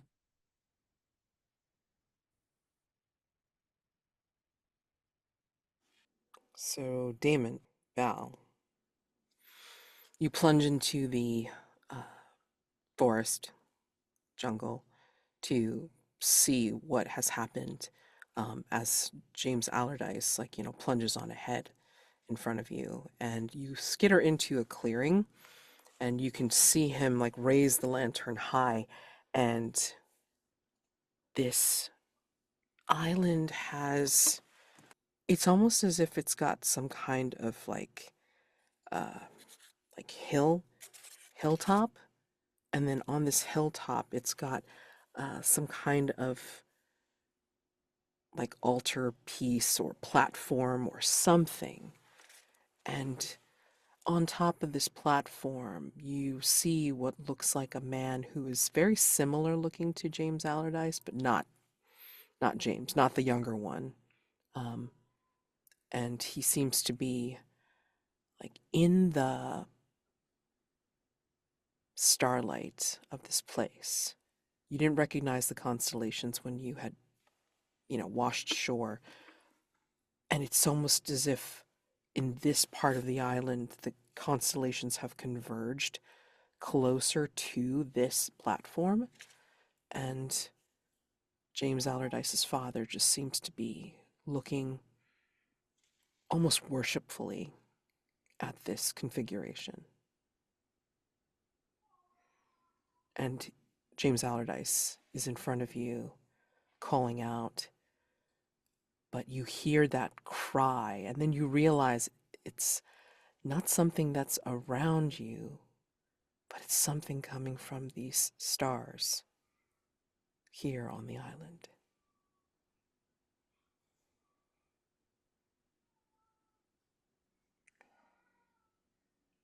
What do you do? Daymond, I hope you have some idea what is going on, because I confess I am at a loss. Daymond will pull out the piece of star metal from a pocket and hold it, balance it on a palm, and let the metal fragment float just above his hand, and smile at Val. Oh, this is unfortunate. Mr. Allardyce's devotion, his prayer, his song is what the stars are responding to, holding this very island here.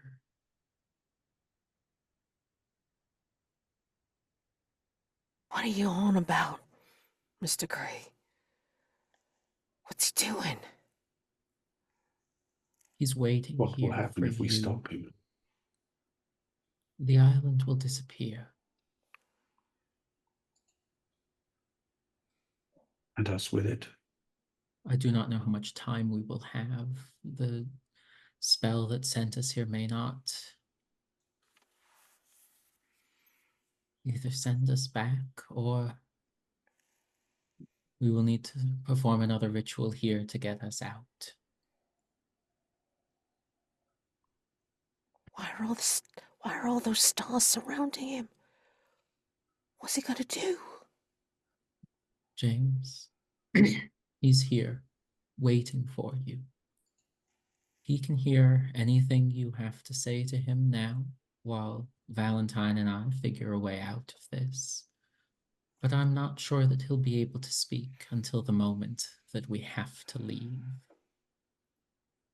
If you need to make your peace and say the things you need to say, now is that time.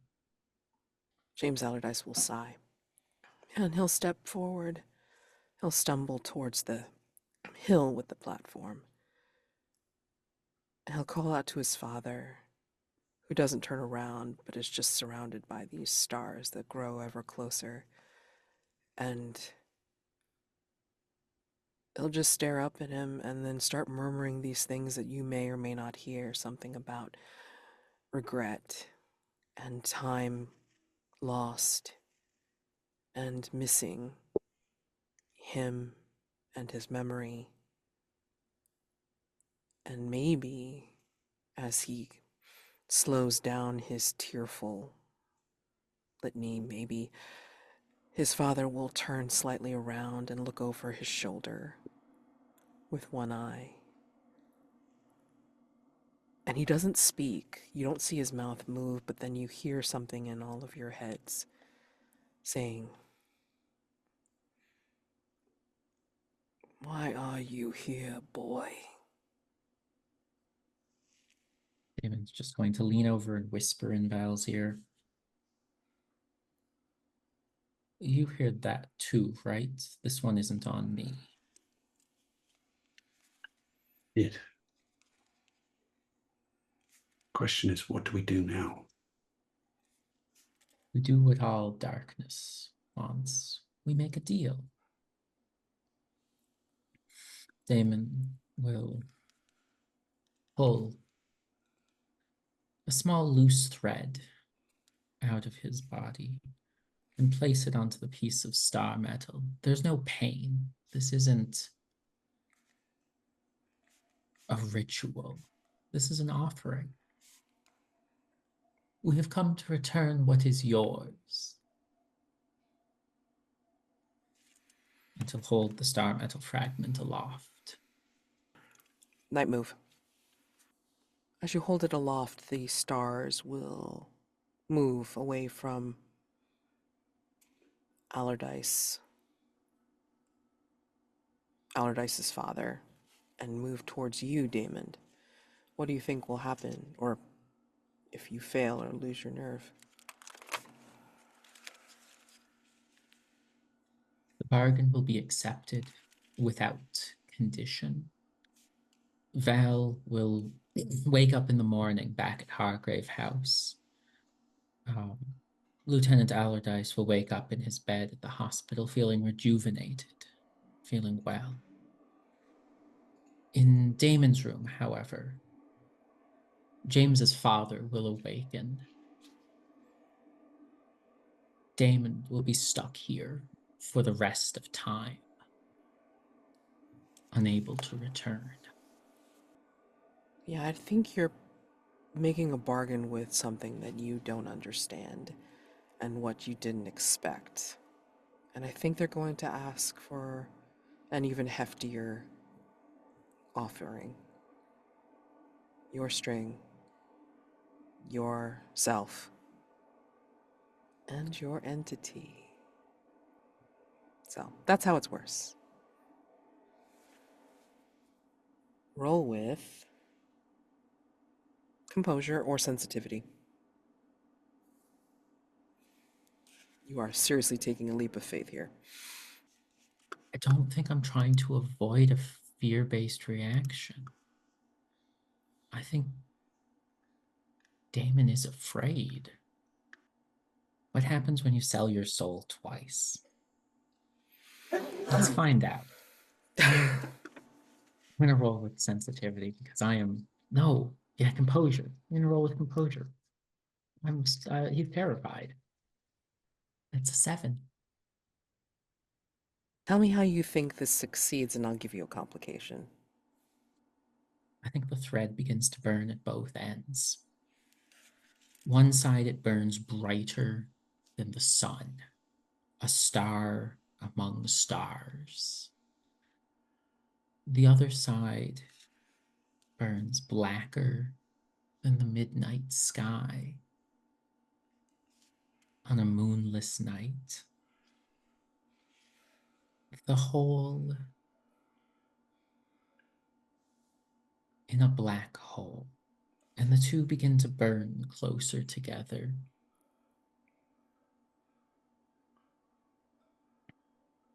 And you can see sweat, actual beads of sweat pooling on Damon's face as he watches. It's like a gambling addiction, a gambling addict at the pony track who put their last money, the rent, the dinner on Black Hole, and is praying to all of the gods that they win. It is enough. And there's a tear that opens up because of it. But I will say that this is going to be risky because even as your offering is accepted, the tear is small and hungry. How to say? Even as it takes in the stone with your string, I think there's another tear that opens. One that looks like it's going to come back to your world. But this other tear is sucking things in. And it looks like it's going to pull in James Allardyce, and it's also going to pull in James Allardyce's father. You don't have a lot of time. What do you do, Val? Since you're nearest to James and this particular rift. I think I have to just leap toward them and try and pull them away from it. Night move. What do you think will happen if you fail or lose your nerve? I'm not fall into the rift myself. I think it's worse than that. You're not going to You have a particular strength that prevents you from falling in, but one or both James Allardyce or his father or both will get sucked into that rift, never to be seen again. It feels like vitality, right? Yup. 8. Okay. All right. We're going to resolve that when we come back. Kemuel, you're bouting this guy, and everybody else seems to be in a controlled fashion, like, doing bouts on the stage as well. What are you feeling from this? Like, as he's trading blows with you, maybe like, connecting in some places and maybe not in others. Maybe you're able to block as needed, but again, what is the feeling that Kemuel feels in this fight? I think initially excitement, but as it goes on, boredom, gets tired of the repetition of this pretty quickly. How do you break out of it? I think they put both hands behind their back and just start kind of weaving out of the way, as though they're making a decision. And we see them kind of get closer, like maybe they're going to try to, have this person lose their footing and stumble into someone else and embroil them in the fight. But then I think we can see by their face that they've made their mind up, and then they just stand there and allow themselves to be struck just colossal blow, and drop flat onto their back, laughing. Get up! You need to keep on fighting. What are you trying to do? We have the gist of this, I think. We much prefer our close interactions in this prone position. You may have all the honor for yourself. Oh, don't be sad. You've proven your worth. Oh, you're so strong. You're so dashing and handsome. You should feel proud of yourself. You should feel worthy.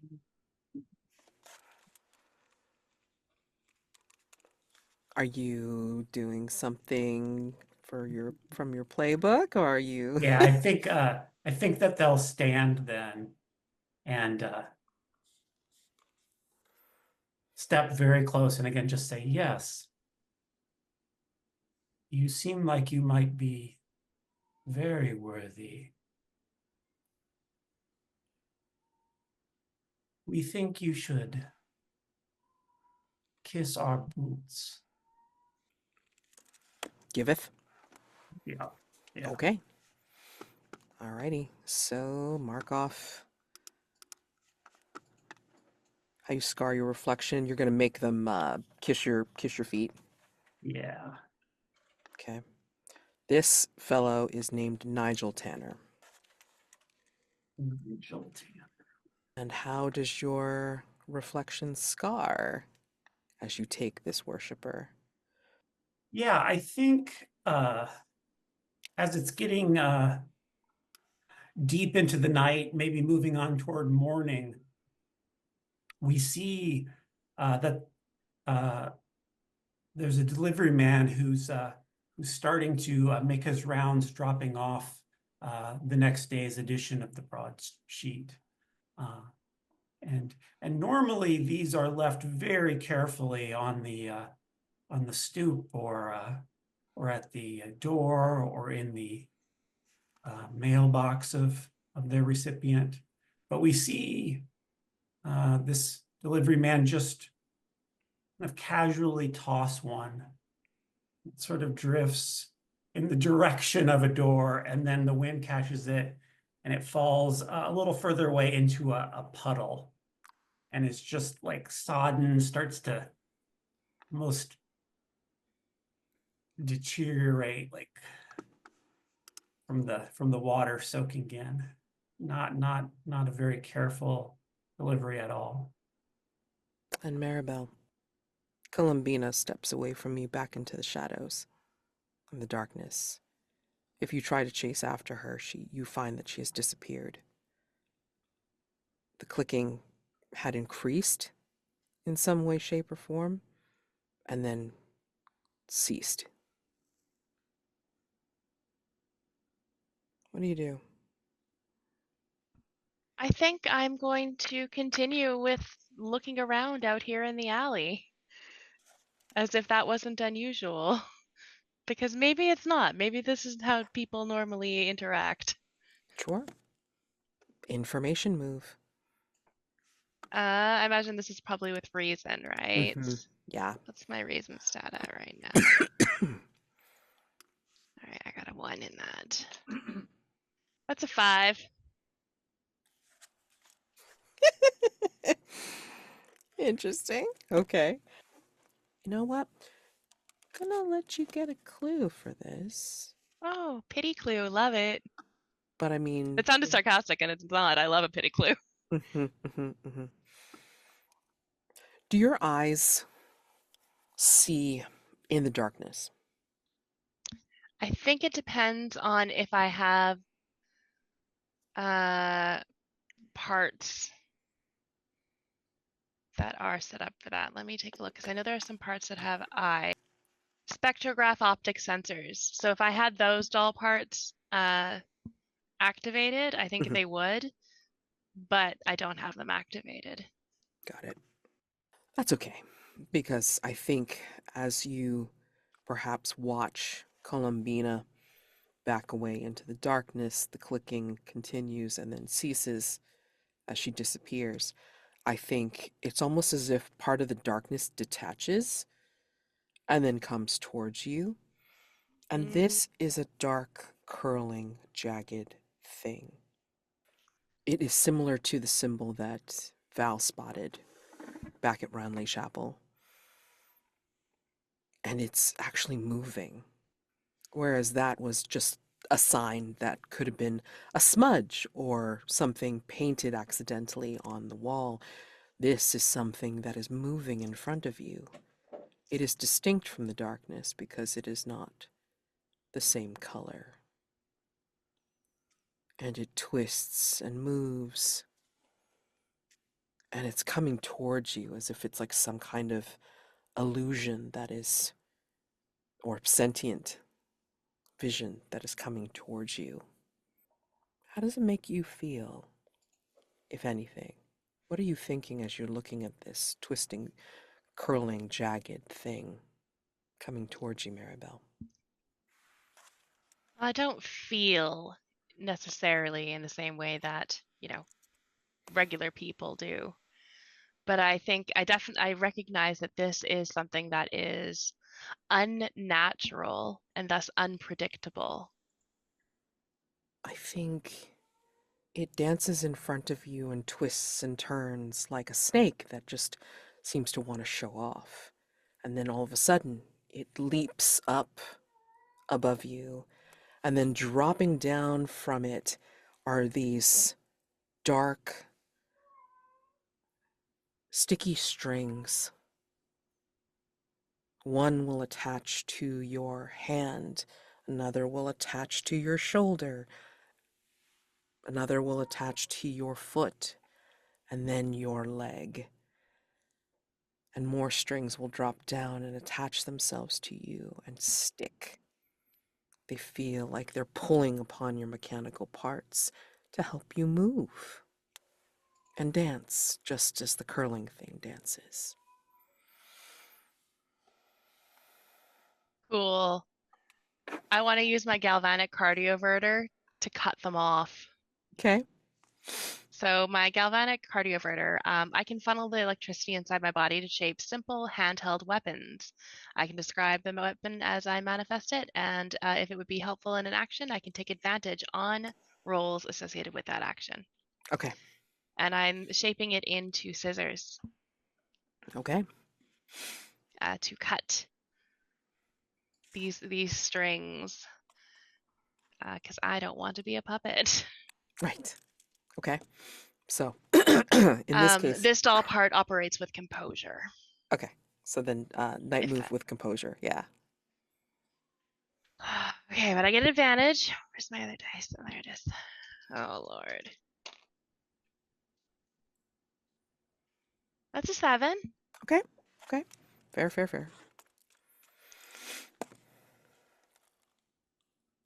I've been missing out on giving people conditions. It's like I got to think of them. But this one I will give you automatically as you've been pulled. And you just described to me like how your galvanic converter cuts the strings. I think it's hard to see if you had really good vision or if you had the spectropic eyeballs or whatever that I have. You could see that it looks like almost like static, like you would see in a TV. And they form very, very crude scissors. They're kind of more just like two sharp knives that intersect.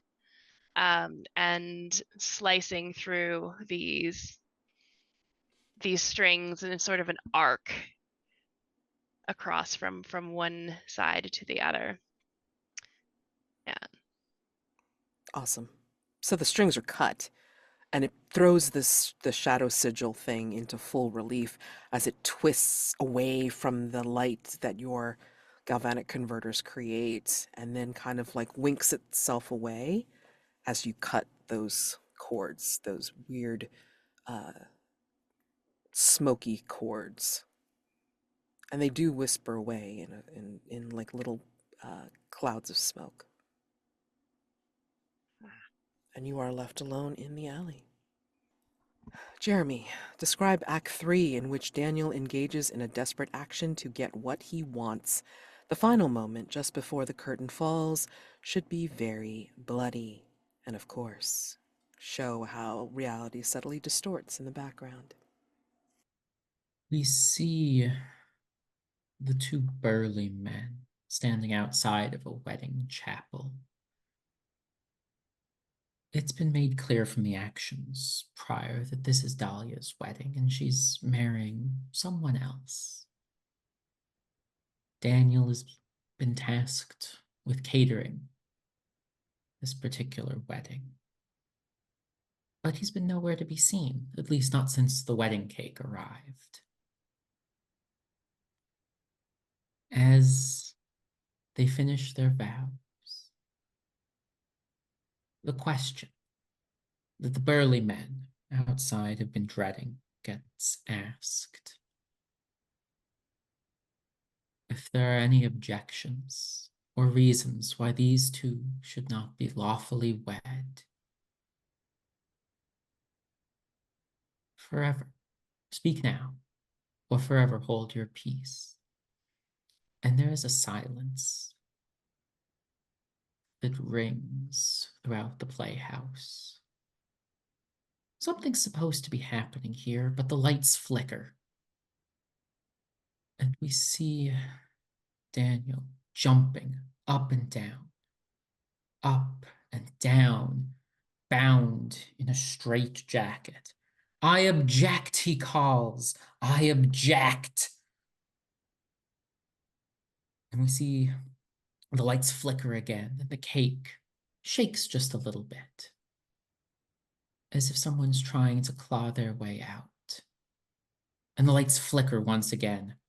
and he's banging himself against the sides of his own insane asylum cell, the soft padding protecting him. But the cake of the real world will not, and his body flings out of the cake as he slams headfirst into a set piece. His head bashing against a pew. Blood pours out as he flails backwards against the table. His head cracks against what should have been a simple wooden table, but is metal, cold, hard, and covered in brains. The pair of cracks on either side of his skull, on either side of the aisle, leaves the audience aghast. The actress playing Dahlia breaks in that moment. She screams. This wasn't supposed to happen. He wasn't supposed to really die. There is a dead actor on this stage. Val, tell me how you save James Allardyce. Or tell me first, it's like, do you try to save one or both? I'm really trying to say both. Okay. Tell me how you do so, even as the rift tries to suck anything and everything it can, as it distorts this reality. I think we see Val leap forward and grab hold of them by just whatever handhold they can get and pull them backward. And it's almost like we can see their bodies distorting as this happens, like they're being elongated and sucked into this opening, this rift. And Val just puts all their strength into it and pulls. And I think desperately looks around to see what Daymond is doing.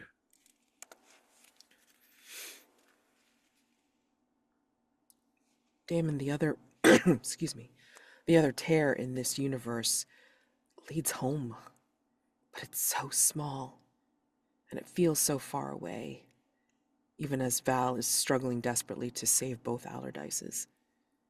What do you do? This tear is a scar, an open wound in the world. There's one surefire way to reopen a fresh scar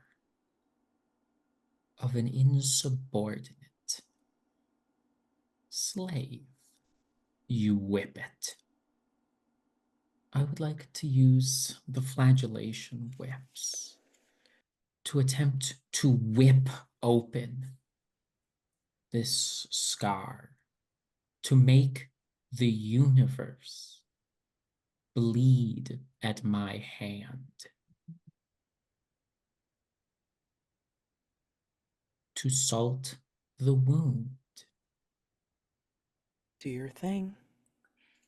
Is this like the right or? It certainly can be. I'm just asking because it depends on how you want to roll. I did not have a plan, but I guess this qualifies as a thing beyond human limitations of cracking a hole in the universe. Yep. Yeah, we'll do the Yep. rites of salt and smoke. And in that case, with every whip crack forwards, it is a whip crack back onto my own back, pulling at the threads of my suit, cutting it, pulling out the threads on my back long, and the lashes forward, crying in pain, yelling at Val and the Allardyces to move. That is an 11. You tell me how this succeeds, getting you all out of here. As the whip cracks, and Daymond yells for Val to move forwards. Val, this is just as much me as you. I think Val just hauls at the two Allardyces and is shouting almost incoherently at them to move, to help her get them out of this place.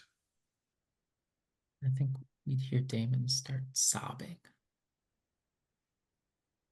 realizing just how close he was to losing control.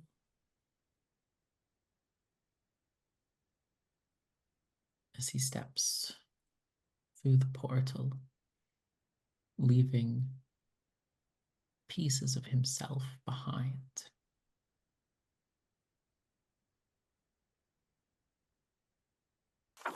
Kemuel, how do you leave Bout Club? Do you leave with your new worshiper, or do you just leave? Yeah, I think that they leave walking hand in hand with with Nigel out into the darkness. Marybelle, I think after you cut the strings, perhaps you see Kemuel leaving Bout Club with a new companion. What do you do? I think that's generally how it happens when Marybelle and Kemuel spend time together, is that Kemuel ends up leaving with a new companion, and Marybelle just finds their way home. My God. That's so true now that I think about it. Oh my God. Amazing. So, And it's not personal. no, I just think it's hilarious. Oh my God. I just realized that. Okay. Well, and dawn breaks, and we see the hunters return in various states, of course. Rewards, meantimes, has been resolved. I'm going to post this into the Zoom chat. You can all read this out loud as I go through it. Millicent Bryan becomes a recurring side character. She was the lab assistant in Dr. Fisher's observatory. You get one extra clue on the information move when you consult with her about scientific theories or astronomy. Aberrant star charts. Add them to your personal quarters. An artifact from another time. Ask another hunter what it is and add it to your personal quarters. The source of the anomaly. Add it to your personal quarters if you have any remaining stone left. The next time you mark the mask of the past, remove a condition. The next time you mark a mask of the future, gain a mastermind clue. A memento from the investigation. Ask another hunter what it is and then add it to your personal quarters. And then also another memento from the investigation. Ask another hunter what it is and then add it to your personal quarters. What do you want? Each of you, of course, can't take more than one thing. And then there is a benefit for having James Allardyce, the pensioner, available to you. And we can add that to the custom move stuff in the phase selector. If you make the information move while consulting old James on any subject, increase the result by 1 step. You may not additionally invoke the Janus mask. So if you roll 12 plus before increasing the result, clear a condition in addition to the 12 plus result. If you roll a 6 and below, James couches the information in a long, rambling yarn. You take the condition red herring in addition to any complications from the 7 to 9 result. So that's the benefit. And I will put this stuff in the moves later. But people decide what they want. I'm just going to ask for a memento. Out of all the things there, and I'm going to let Jeremy define what that is. A Navy sailor's uniform, specifically belonging to the HMS Whippet. That suits Val very well, I think. Amanda's mic is not working at the moment, but they will take Dr. Bryant as a science advisor. Nice. Feels only right that I take the source of the anomaly or what's left of it. Okay. I will take the aberrant star charts.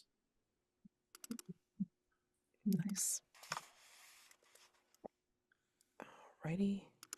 That's rewards. Okay. Dawn questions. Let's go start from Kemuel. Real quick. Answer to question: yes. Did you resolve a threat? Yes. Did you experience an echo in the night? I was vaguely aiming towards one with the idea being that the thugs were like an echo of the bout club Yes. brawlers. Sure. Okay. Did you appear in London society wearing risque or avant-garde fashion? Hell yeah. Yeah. Did you secretly show a vulnerable side to someone? I don't think so because they immediately undercut it. Like last time when they were talking with Hetty about the dreams and stuff, Mhm. but they immediately like kind of covered that over. So I don't guess that. I don't think that really would count. Okay. Fair. All right, so take those points, add it to your XP track, and of course, like, put in overage, and then clear your dawn questions and change your elective dawn questions if you so choose. Don't forget to take an advancement if you have earned one. All right. Daymond, you answered a question. Hunters resolved a threat. Did you experience an echo in the night? I think so.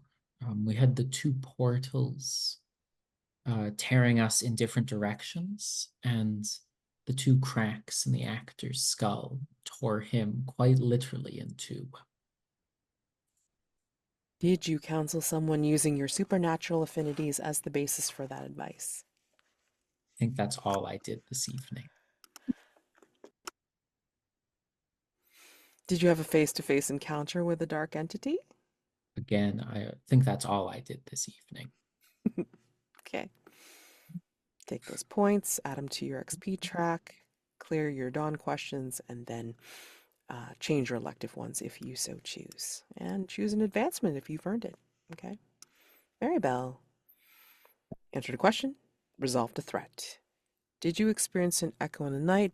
Don't think I got an echo aside from the phallic bread. Oh man.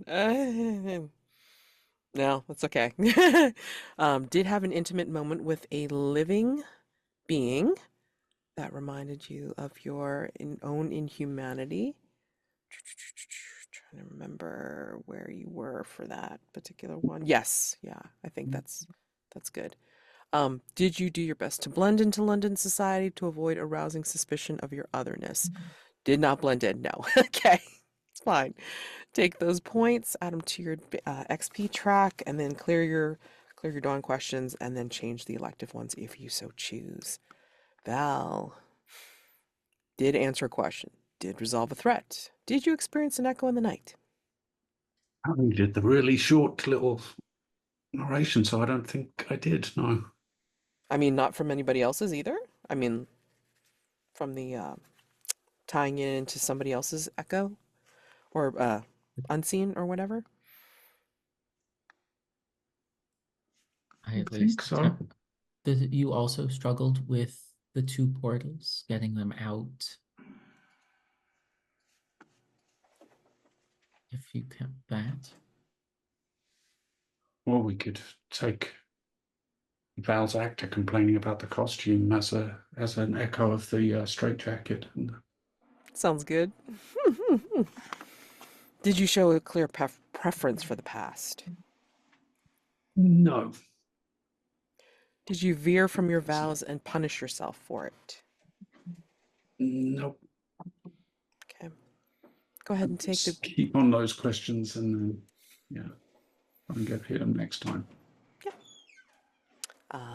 Yeah, go ahead and take those points that you have, add them to your XP track, and then clear your dawn questions and change the elective ones if you so choose.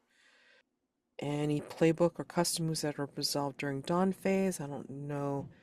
Um, did the galvanic converters like only last for the night phase, or was that just something that you just trade out whenever? Marybelle, what do you think? Trade out at day phase. Okay. All right, cool. Um, any Janus mask prompts? I mean, I know some people were pulling a lot of masks. My God. Oof. Uh, writing down who owes me what. Eesh.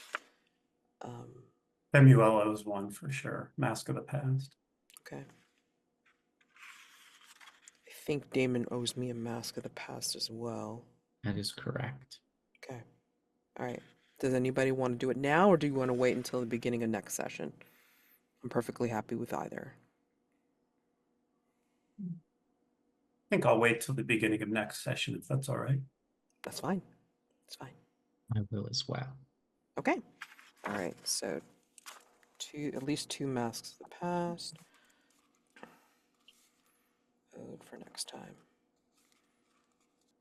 And that should do it for all that dawn stuff. Stars and wishes. And I'm sorry your mic died. Amanda, if you want to write some stuff down while everybody else is like, putting in some stars, that's fine. We'll read them out on the recording. But yeah, I really enjoyed today, I must say. I mean, I really enjoyed how people were handling the various things. And yeah, sorry about taking the Shoreditch Slugger away from you, but I mean, I had to pull a threat as a servant. And yeah, why not? Shoreditch Slugger, oh boy. So that was fun, just trying to integrate like that kind of stuff going on. And then, of course, everybody else trying to either resolve the mean times or just trying to get through Bout Club, but then also kind of like trying to investigate other connections into the mastermind, as well as going into like King in Shadow's mind fuckery. I mean, like, this was fun, I will say. I mean, I shouldn't have as much fun as I did, but that call to intermission was just hilarious, and I enjoyed that very much. Um, and then yeah, I really did enjoy the resolution for mean times. I thought that worked out pretty well. It was weird, but mean times was weird, so it kind of made sense. And then yeah, Kemuel just kind of enjoying himself, but then like also almost immediately bored. So why does this just seem like, old hat for him? And then getting a worshiper out of it. Of course he did.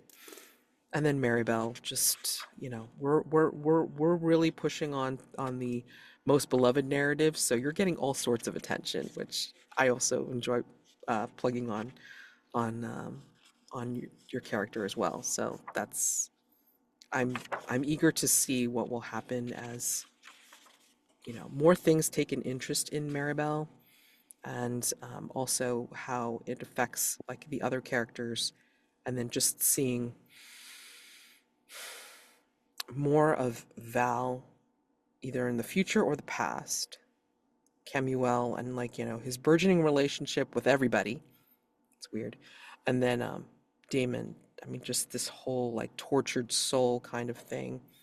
But it almost seems like there's a dichotomy there of you like always being in pain, but yet also enjoying the darkness. So it's interesting to see. I never know whether he's a nice character or not. And I don't think he is, but yet I'm also convinced that he deep down is good in a weird way. So yeah, that's me. I'm gonna go ahead and read Amanda's. So, star for that intermission. That was so much fun. What a wild ride. Star for Kemuel, waiting or wanting to spice things up now that the slugger isn't around. Star for Damon's last scene in the night phase. Wow.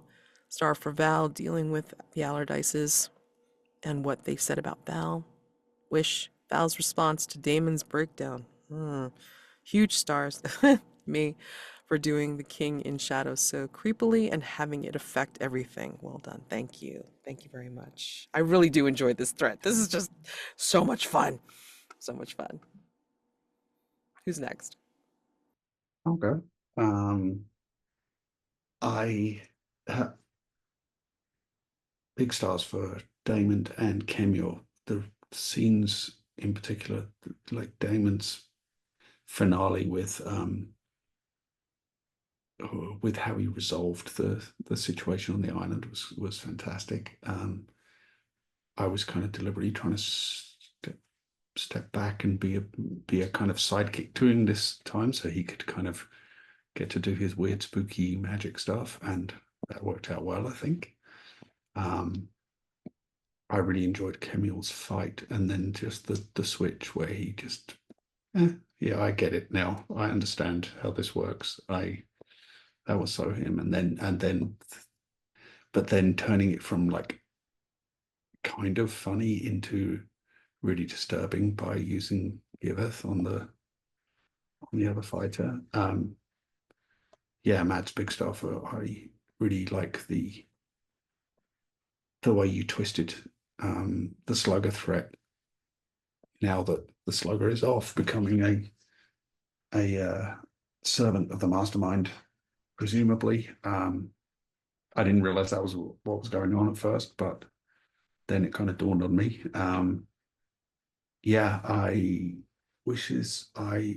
also am looking forward to what Amanda just said there of like Val's response to Damon's breakdown. I think there was some interesting stuff around Val and Damon's relationship right at the beginning of the session with the conversation they had prior to setting off. That's kind of laid some, because like ostensibly they're such opposite characters, and yet there's the way Daymond was like making this point about his keeping of promises.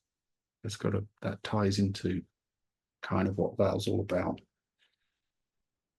So yeah, I'm looking forward to like maybe we probably both need some vulnerable scenes now, so that would be interesting. I don't think I've done one with Daymond yet that I can remember at this moment. My brain's a bit fried. Yeah, so other than that, that's a wish. And yeah, I have more masks to drop, so I'm always enjoy doing masks, and I'm looking forward to hearing other folks as well. So that's wishes for next time. Yeah, my star for, or one of my stars for Rob and Jeremy both was that whole scene at the beginning that kind of started with the, you don't see me as a very noble person, do you? And the whole conversation about Daymond being forced into promises and Val taking vows. I especially liked the, something like at least when I made my oaths, I believed, was an interesting little revelation on Val's perspective. So yeah, stars for that scene in particular. And then Rob, I love the visual imagery of Val pulling against the rift and the sort of stretching, and that was like an amazing.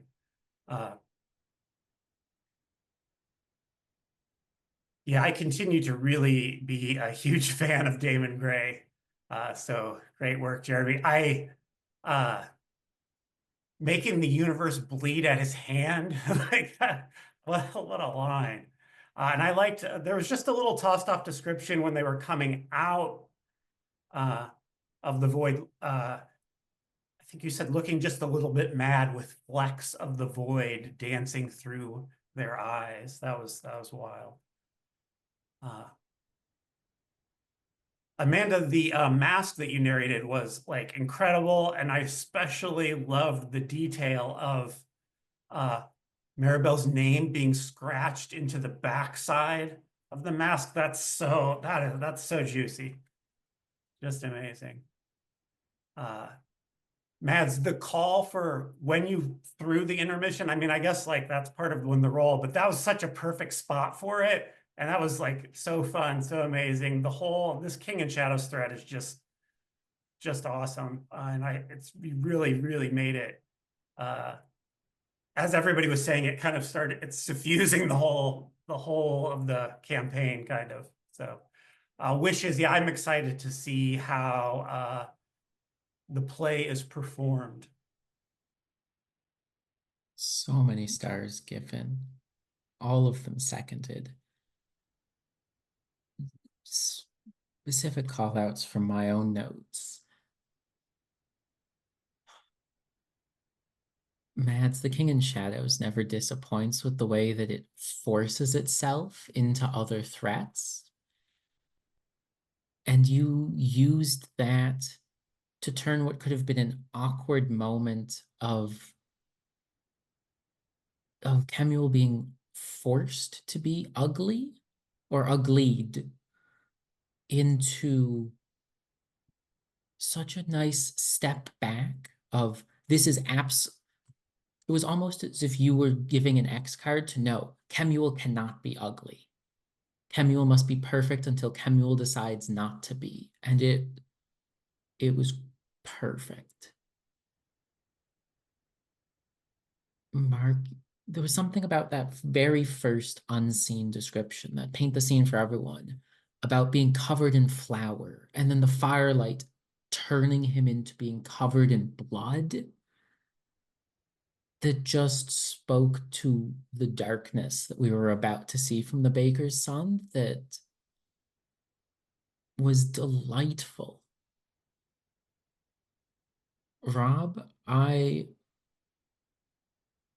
wish that I would love the opportunity to be as good of a second to you as you were to me this night phase, because you were still your own. Val was still there doing all of the Val things. And I so want to support you. You made me want to support you in your next grand endeavor. And Amanda, role playing as yourself, calling us, like interrupting another conversation to ask for corn dogs and chewing gum. Well, I know that we really only interact in this role-playing game, but that just felt like such an Amanda thing to do. And the fact that you pulled that while being Marybelle, while playing you, it was layers on layers